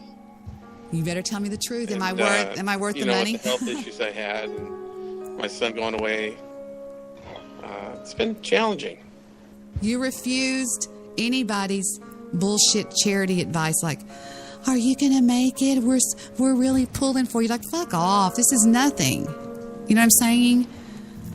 The card is the Five of Pentacles is the Five Pentacles are on the window of the church, and they're ignoring them. They're like, fuck you. The church is saying, come in and we'll help you, and they're saying no. Is what I read in the card. Now I'm just looking, there's no words on the card, but that's what I feel, and I put it towards that. Gives me, never mind. It's just hard to tell you how I do that, but that's what I do. That's what I do. That's fine. Yay. Interesting. Yay. That was a good one. Thank you. Sure, you're welcome. Darren. Dennis. Fuck's sake. I missed it. I don't know. I passed my second reading, they said, with flying colors. And from what I can find out, that you're supposed to do 2 readings, and then you get the invitation. Either you do or you don't. I don't know. I haven't got anything yet. You'll get it. I wrote him a letter yesterday and said, well, what's going on? And he said, well, it looks like you got put through another reading. You should be hearing from somebody shortly. I'm going, let me know. You're killing me. So it would be fun. It's a stay-at-home job. That's the beauty of it, which is what I love. I love being home. I'm a homestuck person. Well, if that fails, you could always do a sex line for sure. Really? You think so? God, could you imagine how many people would call from this show? How many people would... I would Debbie. know what. Debbie. What? Can you hear me? Yes, I can. Loud and clear. Yeah. I just about had I coaxed my ex-wife to do porn, right? So there was no faces, just her ass and shit, right? So you make money off that shit. So, but saying with the even astrology, astrology is hard to do, but being psychic, is not easy, and being intuitive is easy, for some people. And so that's very interesting. So so when you make your final class, congratulations, Debbie. Don't congratulate me yet. I really hope it works out, because it would be a good way for me to make a lot of, extra money over here. Right. That's what I'm saying. Is I'm interested in knowing where you're going to be positioned on certain platform that you're choosing on. That's exactly right. They can start me out at $4.99 a minute or $5 something a minute, and that's what the invitation will offer. Why don't you drop a link? It's the number. All you have to do. I don't have it yet, but you have. She doesn't have it yet. Yeah, I'm trying out for what is known as the #1 psychic source on the planet, and I've looked everywhere. There's nothing that touches it. Mm. So how much do you get of that, and how much do they get? Well, see, that's the thing. I have to sign a non-competition, and I have to sign that they do all the work, all the advertising, everything. They bring the callers to me. I just sit back and take it, and I only get like. Now remember, this is per minute, so I think I can go up to $2 a minute sometimes, or on the weekends if I'm working weekends. But I have to stay logged in, kind of like if you work for Sykes or something. Hated that. God, that was so hard. I wonder if you get mentally tired or drained. No, you do. How many hours could you do that for? I don't know. They don't push you very hard. Okay. They said, Dennis, most of the psychics on there in the very first year make a minimum of 60,000, and if they're good, they can go up to 100,000 the first year. All right. Well, you know what you have to do to fucking clear every fucking reading, right? It drains. I know. I'm ready for it. I've never done it before. I used to be drained when I took those readings. This is where Dennis and I can talk. Remember when I did all those readings on Blog Talk Radio all the time? Mm. And I would get I had some psychic vampires. Do you remember Emerald Rose? Yeah. Do you remember Kimber Ann? Yeah. Do you remember Laura Evans? Yes. Yeah. I worked with those people. They would come to hear me read. Storm Stevani came to hear me read one night. Yeah, see, Darren doesn't know this side of things. These were some of BTR's biggest readers. I missed all the good stuff. Damn you, Darren. I hate when you do that. No, this is BTR is different. This is different than Spreaker read. It's the same thing, just different. It was more like a phone call. It was. No, this is totally different. Yeah.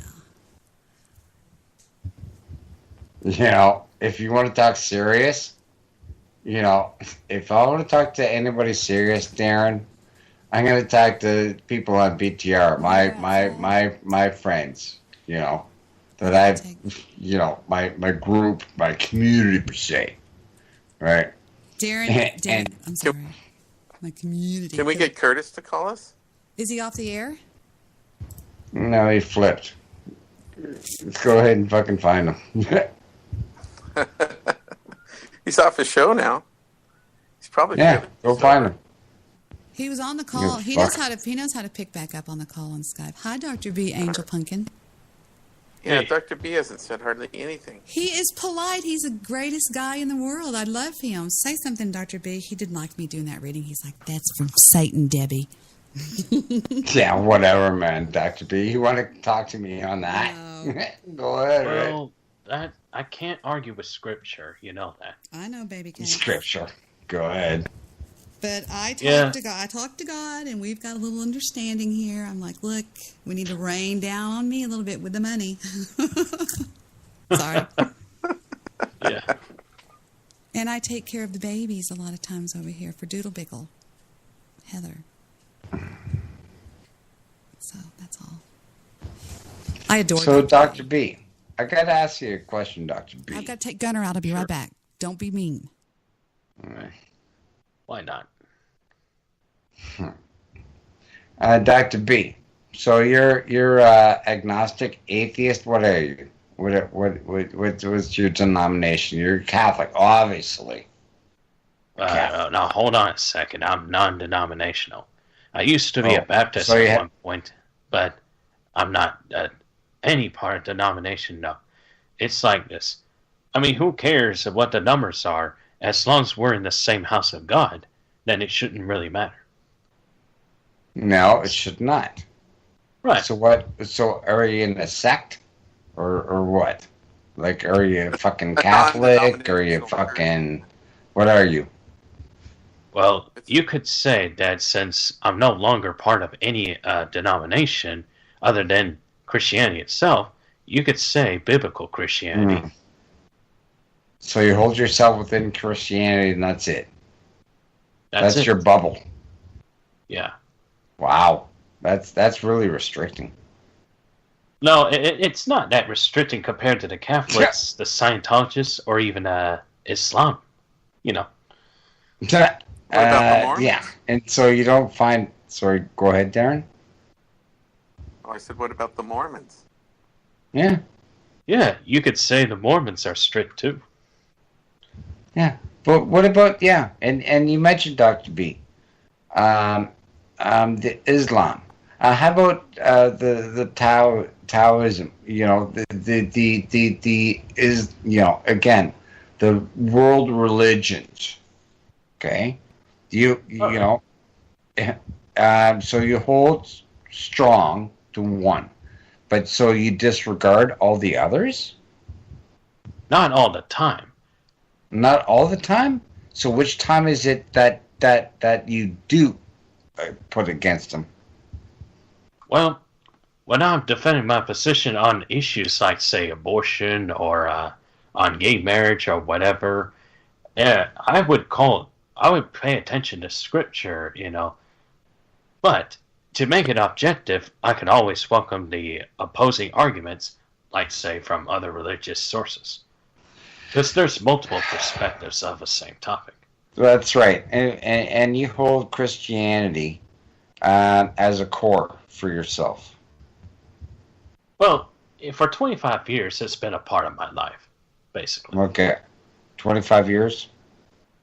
Yep, since 1992. Okay, 1992. What was it before that? No, I was born in that year. January 14th, 1992. Oh, you're a fucking young pup. Yeah, I was raised in a Christian home, so yeah. Yeah, okay. So you're fucking isolated.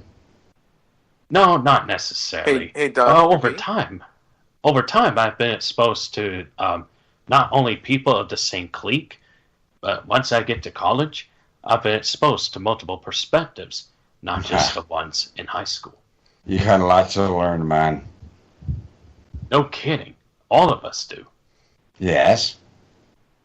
Yeah, all of us. And you know what? And it's our no, not RD. It's what's your name? Sorry, no disrespect. Our daddy.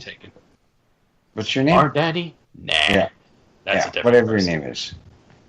Okay? It's named after a patriarch in the Old Testament. Okay, whatever you are. Okay? Right. Yeah. And you said you're born in 60... What? No, not 60. You said you were born in what? I don't give a fuck. And you're talking on this, and the way you talk through these chats, all right? It's like, why don't you show your real self, man? See, that's a big freaking damn question that I'm asking you. Like our daddy or me? You. Remember what our Debbie daddy? Davis- I already know our daddy. Our daddy's easy already. I'm talking I'm directing that to you, please. Right. Don't go trolling on me, because we have a policy here. Yeah, I know. I'm not trolling on you, man. I'm asking you straightforward questions, man. All right. Jacob is the first name I go by. It's a very popular name. All right.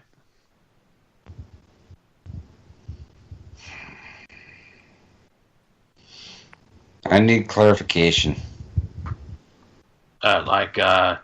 He's the guy who received the blessing instead of Esau, his brother. Esau and Jacob were like sons of Isaac in the Old Testament.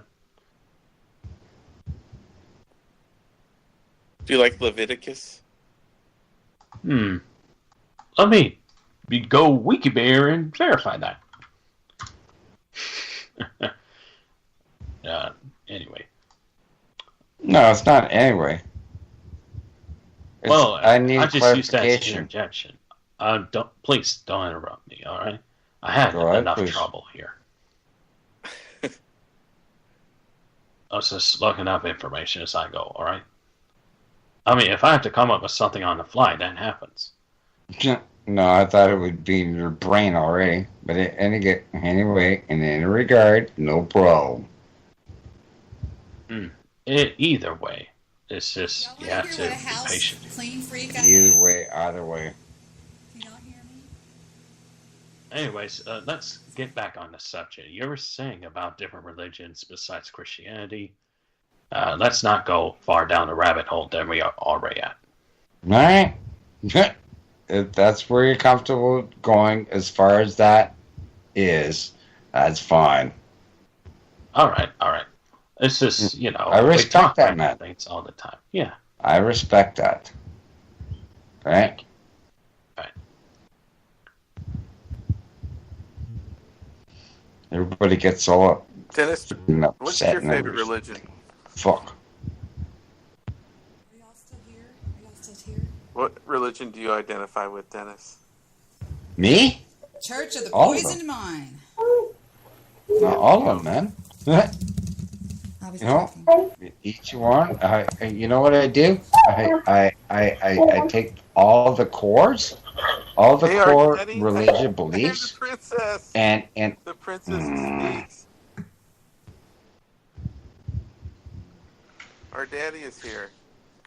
Or at least he was. I love that baby. She dominates our daddy. All I heard was his baby. That was it. I love it. So cute. He sits and talks to you while she just crawls all over him. Oh, she's tearing down the north wall, and she'll just be going, she's like, Much. She's Bam Bam. Yeah, that's cute stuff. What were y'all talking about, Dr. B? We were talking about world religions. Yes. Where did Dennis go? Is he back over in Discord? Dennis? It's becoming a very interesting conversation. Oh, I'm sorry. I don't have to talk. I was just... I'll go on mute. That's fine. Okay. Foo-foo to Why do you say that, Darren? Foo-foo to the poo-poo. No, it was Gunner, and you're being a doo-doo. Just asking a few simple questions. In regards to religion. Like whether it's in Leviticus. Kurt banned RD? Yes. Why? What did you say? What did you say? What did you say, RD? I think it was because I typed motherfucking in his chat. You know, we should all try to get banned over there. It'd be fun. Barco says, when I graduated from the 6th grade the second time, I wanted to take all my graduation money and buy a motorcycle, but my mom said no. See, we had a brother who died in a horrible motorcycle accident when he was a teenager, and she said I could just have his motorcycle. Barco. Sorry, I interrupted you guys. I'm going to go on mute. Shh. Sorry, Debbie, we're in the middle of some kind of like conversation in regards to religion. But I want to hear why our daddy got booted. Why did you get banned, RD? I want to hear it too. He said a bad word. Yeah, that's all. I tried to get into a conversation with him, but he wasn't responding, so I left. Then I got back and I said that one word. I said the M word. Mom? You said the N-word? You said Mommy? In other words, you were trying to get banned. No, not at all. Did you say the N-word? Is The N word. It was the M word. Ooh, Kurt. What's the M-word? Yeah. Okay. In what context did you use the word motherfucker? Ooh. I said I was interacting like a motherfucker. Debbie read that out on there. Oh, yeah. Oh, yeah, the MFF. Motherfucking fuck. Yeah. MFF. Our dad. I know Dennis doesn't like the word fuck being used too much, but... No, he hates that. He's offended most of the time. Barco has a message for you. It says, it's about time somebody saw through RD's Dutch Aussie ginger facade to see the true evil that lurks behind it. How about that? How about that, RD? Bloviator says that Darren and Debbie are on the same cycle.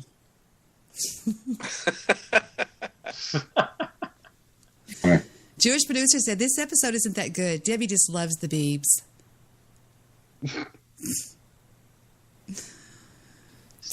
Joe, wussies of the year. Darren says Between Two Ferns is one of his favorite shows ever. See, that's probably a troll. Now, Bloviator says, I wonder if Erik is self-conscious when he listens to the replays of Debbie's shows and hears his goofy laugh.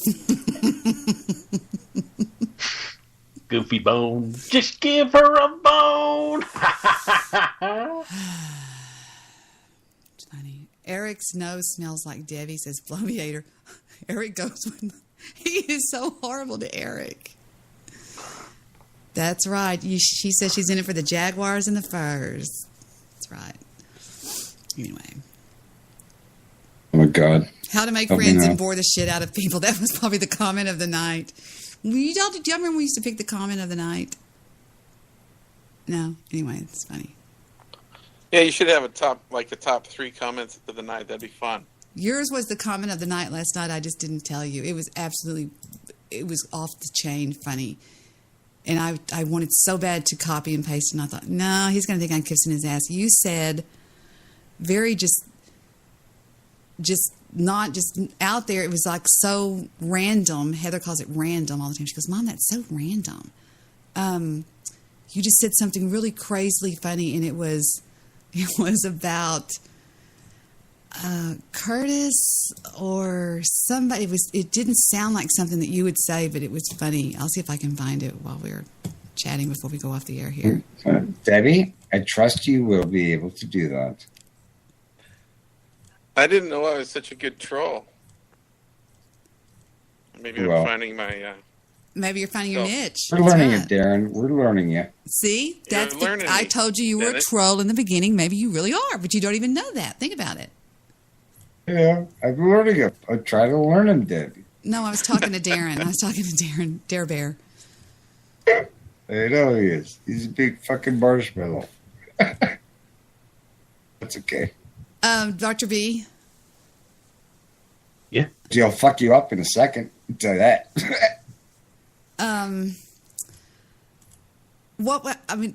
To show y'all how I talked to Dr. B, when I finally got him on Skype today after I got home, I said, Dr. B, and he goes, did you want to talk to me? And I said, just tell me you're not going to off yourself. He goes, what does off yourself mean? I said, He goes, hell no. Where'd he go? What do you mean, where did he go? He's there. Oh, I understand now that she explained it to me of what that means. So I'm like, no. Why would I do that? We believe in killing other people, not killing ourselves, right, Dr. B? That's what I tell people. We don't kill unless there's a reason for that, like war or self-defense, Oh, he's so right. That's called kill or be killed. He's right all the time. Whatever. Yeah. Dennis, did you get over there to see Wolfman yet? He was away from me and never came down here. He's still there. You should contact him. Shit. I said maybe he had to pawn his stuff. I was joking when I said that. I wanted to know I was just joking. The Wolfman said he was going to ride his bike over there and see him. And then he lost his dog, and then the wheels kind of came off of everything he was doing there. He sounded good today, though. Oh, was he on the show today? I have to ask you a question. Okay. Go ahead. Did you get that yard, or are you just going to seed it? Haven't made up my mind yet, but it's getting awfully close. I'm sorry, Angel. Were you talking to me? I think he's asking me about the mulching. Oh, I'm sorry. Go ahead. He told me to put 4 inches of mulch down, and I did, and so the weeds are easier to pull. I was asking Debbie about her lawn, because she was asking about her lawn. Weeds in your lawn. What did you decide to do with that? I haven't decided yet. I have not decided yet. I haven't decided. Why did I say that 3 times?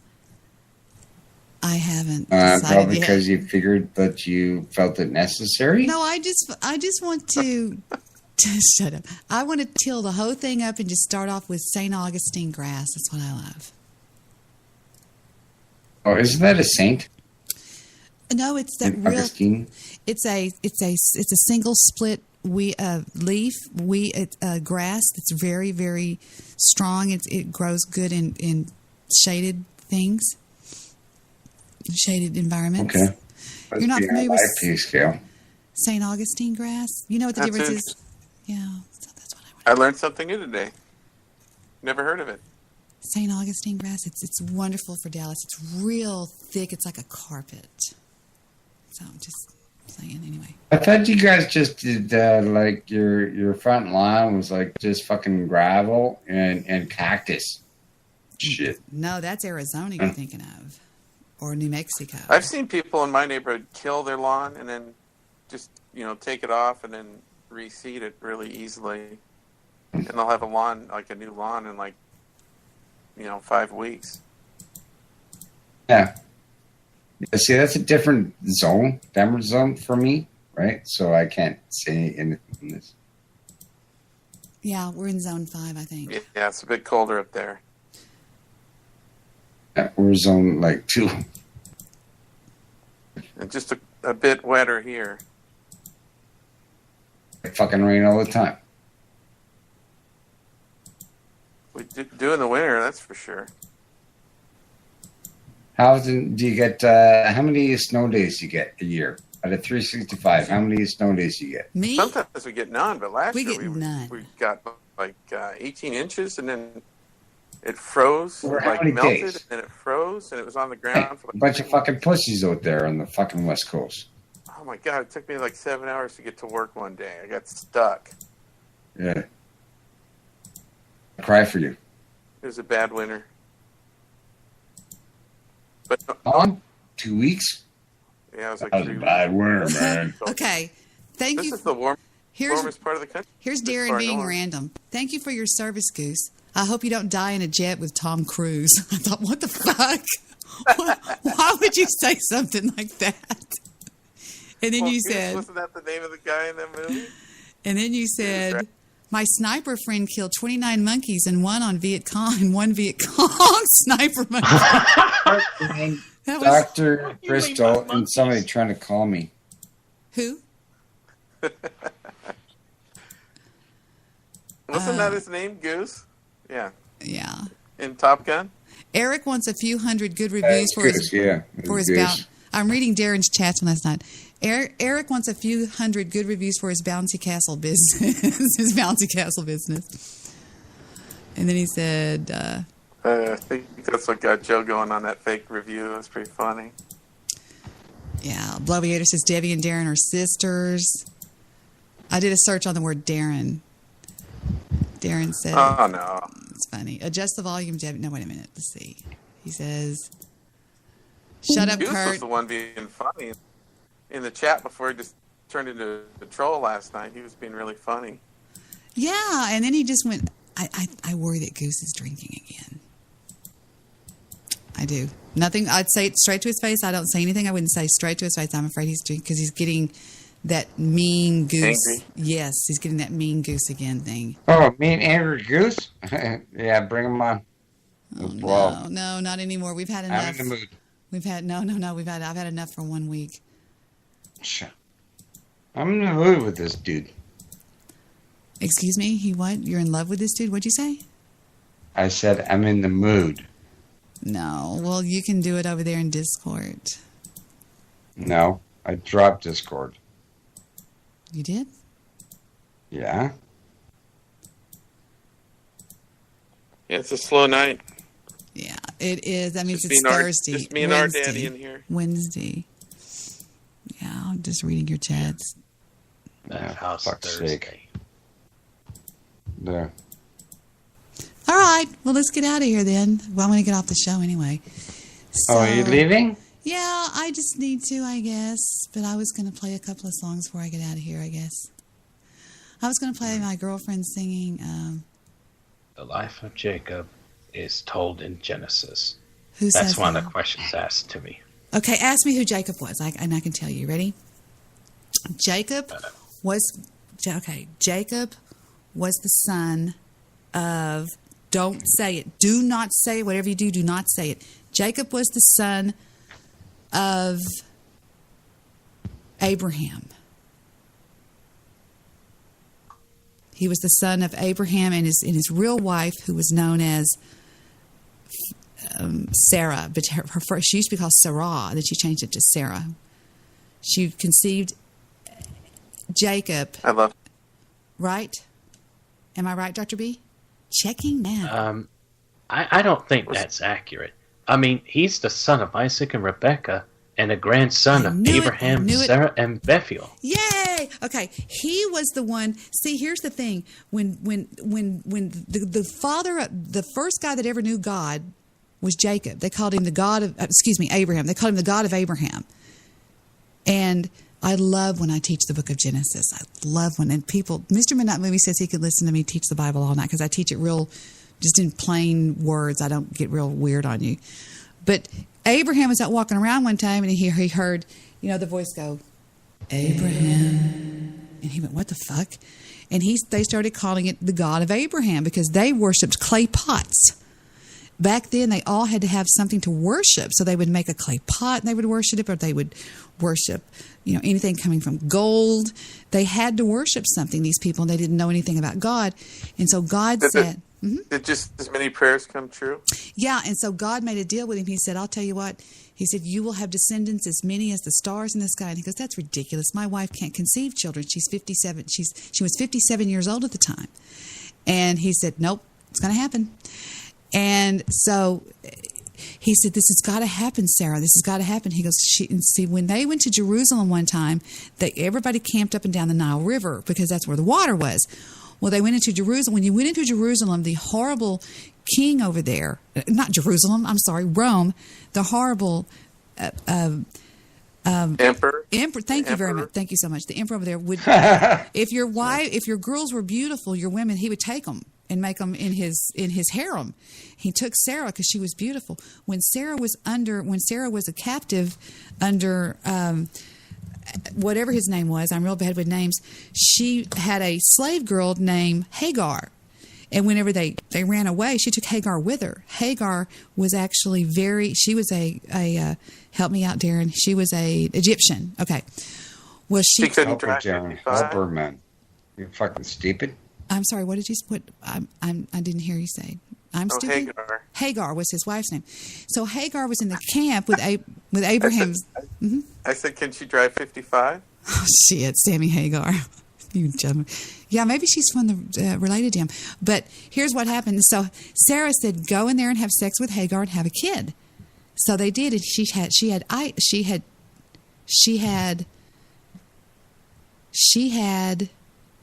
Eddie Van Halen. No. Fuck. She had. She either had Isaac or and Herod. The other one. I forgot the name of the son that she had. I don't know. Dr. B, you need to help out more here. You're the Bible scholar. But that's the that's the two lineages that went down originally. Was under you were born of Hagar or of Sarah, because Sarah then conceived Isaac. So are you born under Isaac or Herod? What color are your eyes? Well, mine are brown. What are yours? Blue. Okay, so then you're the other guy. No, I'm through the lineage of King David. That was the first. Okay. Yeah. So. Right. So how many past lives have you been through before you got to this place? I don't know. I don't really believe in past lives because the Bible teaches you live once and you die once. I don't know. Oh, really? No reincarnation in Scripture. I don't believe in that. Sorry. I cannot help Dr. Benavides, Dr. B. I cannot help. Not fair. Are we off the air? It's not fair for the little ones that die. Oh, I know. Curtis believes in it. We had an argument one night about it. No, I have I have discussions, Dr. B, with many atheists and agnostics, right? In regards to, you're born, you live, you die, right? And that's it. Ashes to ashes, that's it. Your energy just fucking dissipates. Because we are basically electromagnetic, really, when you really think about it. And yeah, so you're born out of a womb, and you live, and then you die, and then you don't exist no more, and that's it. You know, and that's the belief based on a natural world that you live in. That's right. Paradigm. That's yours. That's your natural world that you live in. That's our natural world. I mean, you're living that's in not the same mine, place. Man. No. Right. You may have a different belief than me, but that's correct. I mean, we are all like in the same place, but with different views. That's what's beautiful about this world that God created. We're all diverse. That's right. You pick your own freaking damn fucking path. Yeah. You want to feel as though that you're born, you live, and you die, and you don't exist no more. Fine, and you fucking wreck up your fucking life. Thinking that you don't fucking exist no more.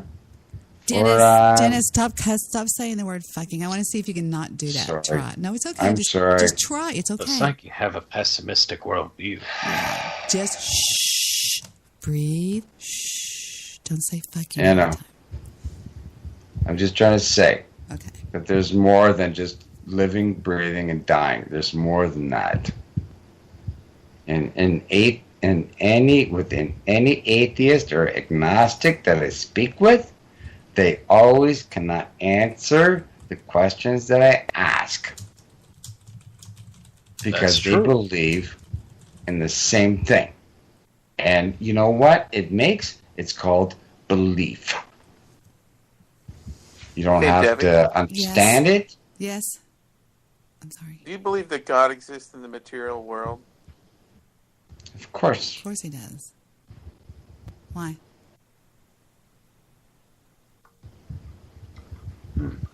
Hello? Yes, I said yes, of course he does. Yeah, go ahead. Yes, I didn't hear an answer.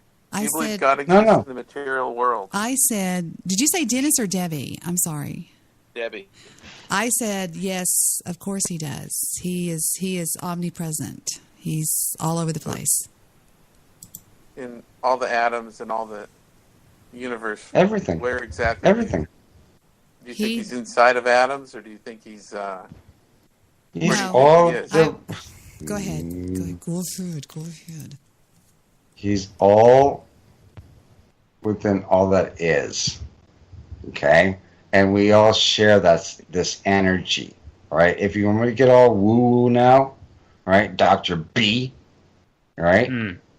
Is that a pantheistic Why view, do you say Dr. B like that? It's kind of spooky. I'm just saying. Sounds like someone's hating my guts right now. No. He could be electrons or something. He doesn't hate you, baby. Like part of the material world, Could it be light? Well, think about it. It's bound by time and space, laws of causality, the laws of nature, and all that. Yeah, atoms certainly obey those. Yeah. Yeah, and don't you believe, Mr. B, don't you believe that conscious energy exists within the energy within the universe, right? Where that the Big Bang existed, because from what I understand, or from my belief, for what I believe in, is where that the Big Bang came from conscious thought. And people call, you can call multiverses, membranes, string theory, all of the rest of this stuff. Don't you think it came from one conscious thought? So consciousness, universal source consciousness, exists within every matter. Every fucking atom. Are you suggesting that the universe itself is like, conscious, like... Now, are you thinking, because if there's a cause and effect, then if the Big Bang occurred, then what does cause a Big Bang? Source conscious. You were paying attention, Dr. V. See, I love you. See? Yay! Oh. That's good. I'm so happy. Yeah. Hey, so you asked the question. That's what I gave you. Hold on. To prove my undying faith to you, Dr. B, if I have to, I will completely turn my back on Goose. I'll do it. Ah. All right. Now this is when I need to mute. Okay, now first of all, you need to stop being a little titty baby. It's not. It's not a lecture. It's not like we can't raise our hands and change the subject. Stop. I just have to go for Trinity. Oh, okay, all right. Darren understands. I understand. Stop it. Okay. What cat? Okay. Where's the cat? Cat's Barco. No, I like this conversation. Well, we can continue this with our daddy's going to do a show. So I want to back down. You ready? Are you ready, RD? I'm going to end my show on Spreaker so RD can get his rolling. The link for Discord I don't have. Darren said he doesn't want you in Discord, Barco. I'm joking.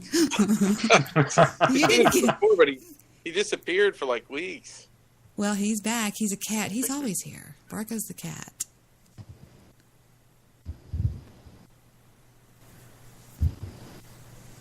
I'm going to dedicate a song. I don't know where he is. He's in my chat room, Angel. That's what I said. Remember? On Spreaker?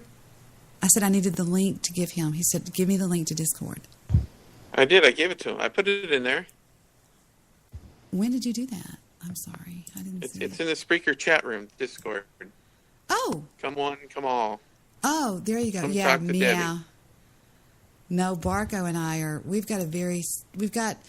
we circle each other kind of like, yeah, I'm watching you.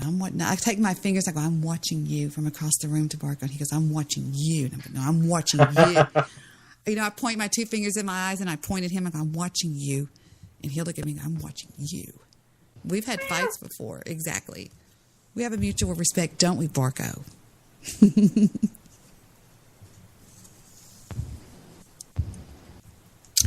All right, I'm going to end my show, so good night, everybody. And I will see you guys in the funny papers. You know what that means? Okay. That means I'll see you in the morning when I'm reading the funny papers of the news. Thank you all for being here. Dr. B, this whole night, I want to say a special thank you to you for coming on. Don't y'all agree? What happened to the Vietnam guys? I thought we were doing Vietnam tonight. I talked to him earlier, and Sonny is out of town. And the guy that was with me last night, Bill, had something to do with the VA. He got called in to do something at the VA. They work for the VA. So. Okay. Yeah. One of these times you should do a show on The Chosen Few. I want to finish watching that damn movie, and you haven't watched Inventing the Abbots. I know you haven't. Well, I haven't had the chance. I had a doctor's appointment today. You got to finish that movie. How could you start a movie like that and not finish it? With a baby and the phone ringing and all that kind of stuff going on, I have to do it in spurts. And so far, I'm to the point where she just asked him to go outside. She goes, would you like to go outside? She just hired her. So. Oh. Yeah. Don't tell me more. Don't tell me more. Don't tell me more. Okay. Let me know. All right. Good night, guys. Bye, Dennis. Bye, everybody. Bye, barking doggies. Bye, Dr. B. Love you so much, Dr. B. Yeah. I mean, yeah, love you too, Debbie. He's always like that. Good night, everybody. Here we go. 3, 2, 1, off.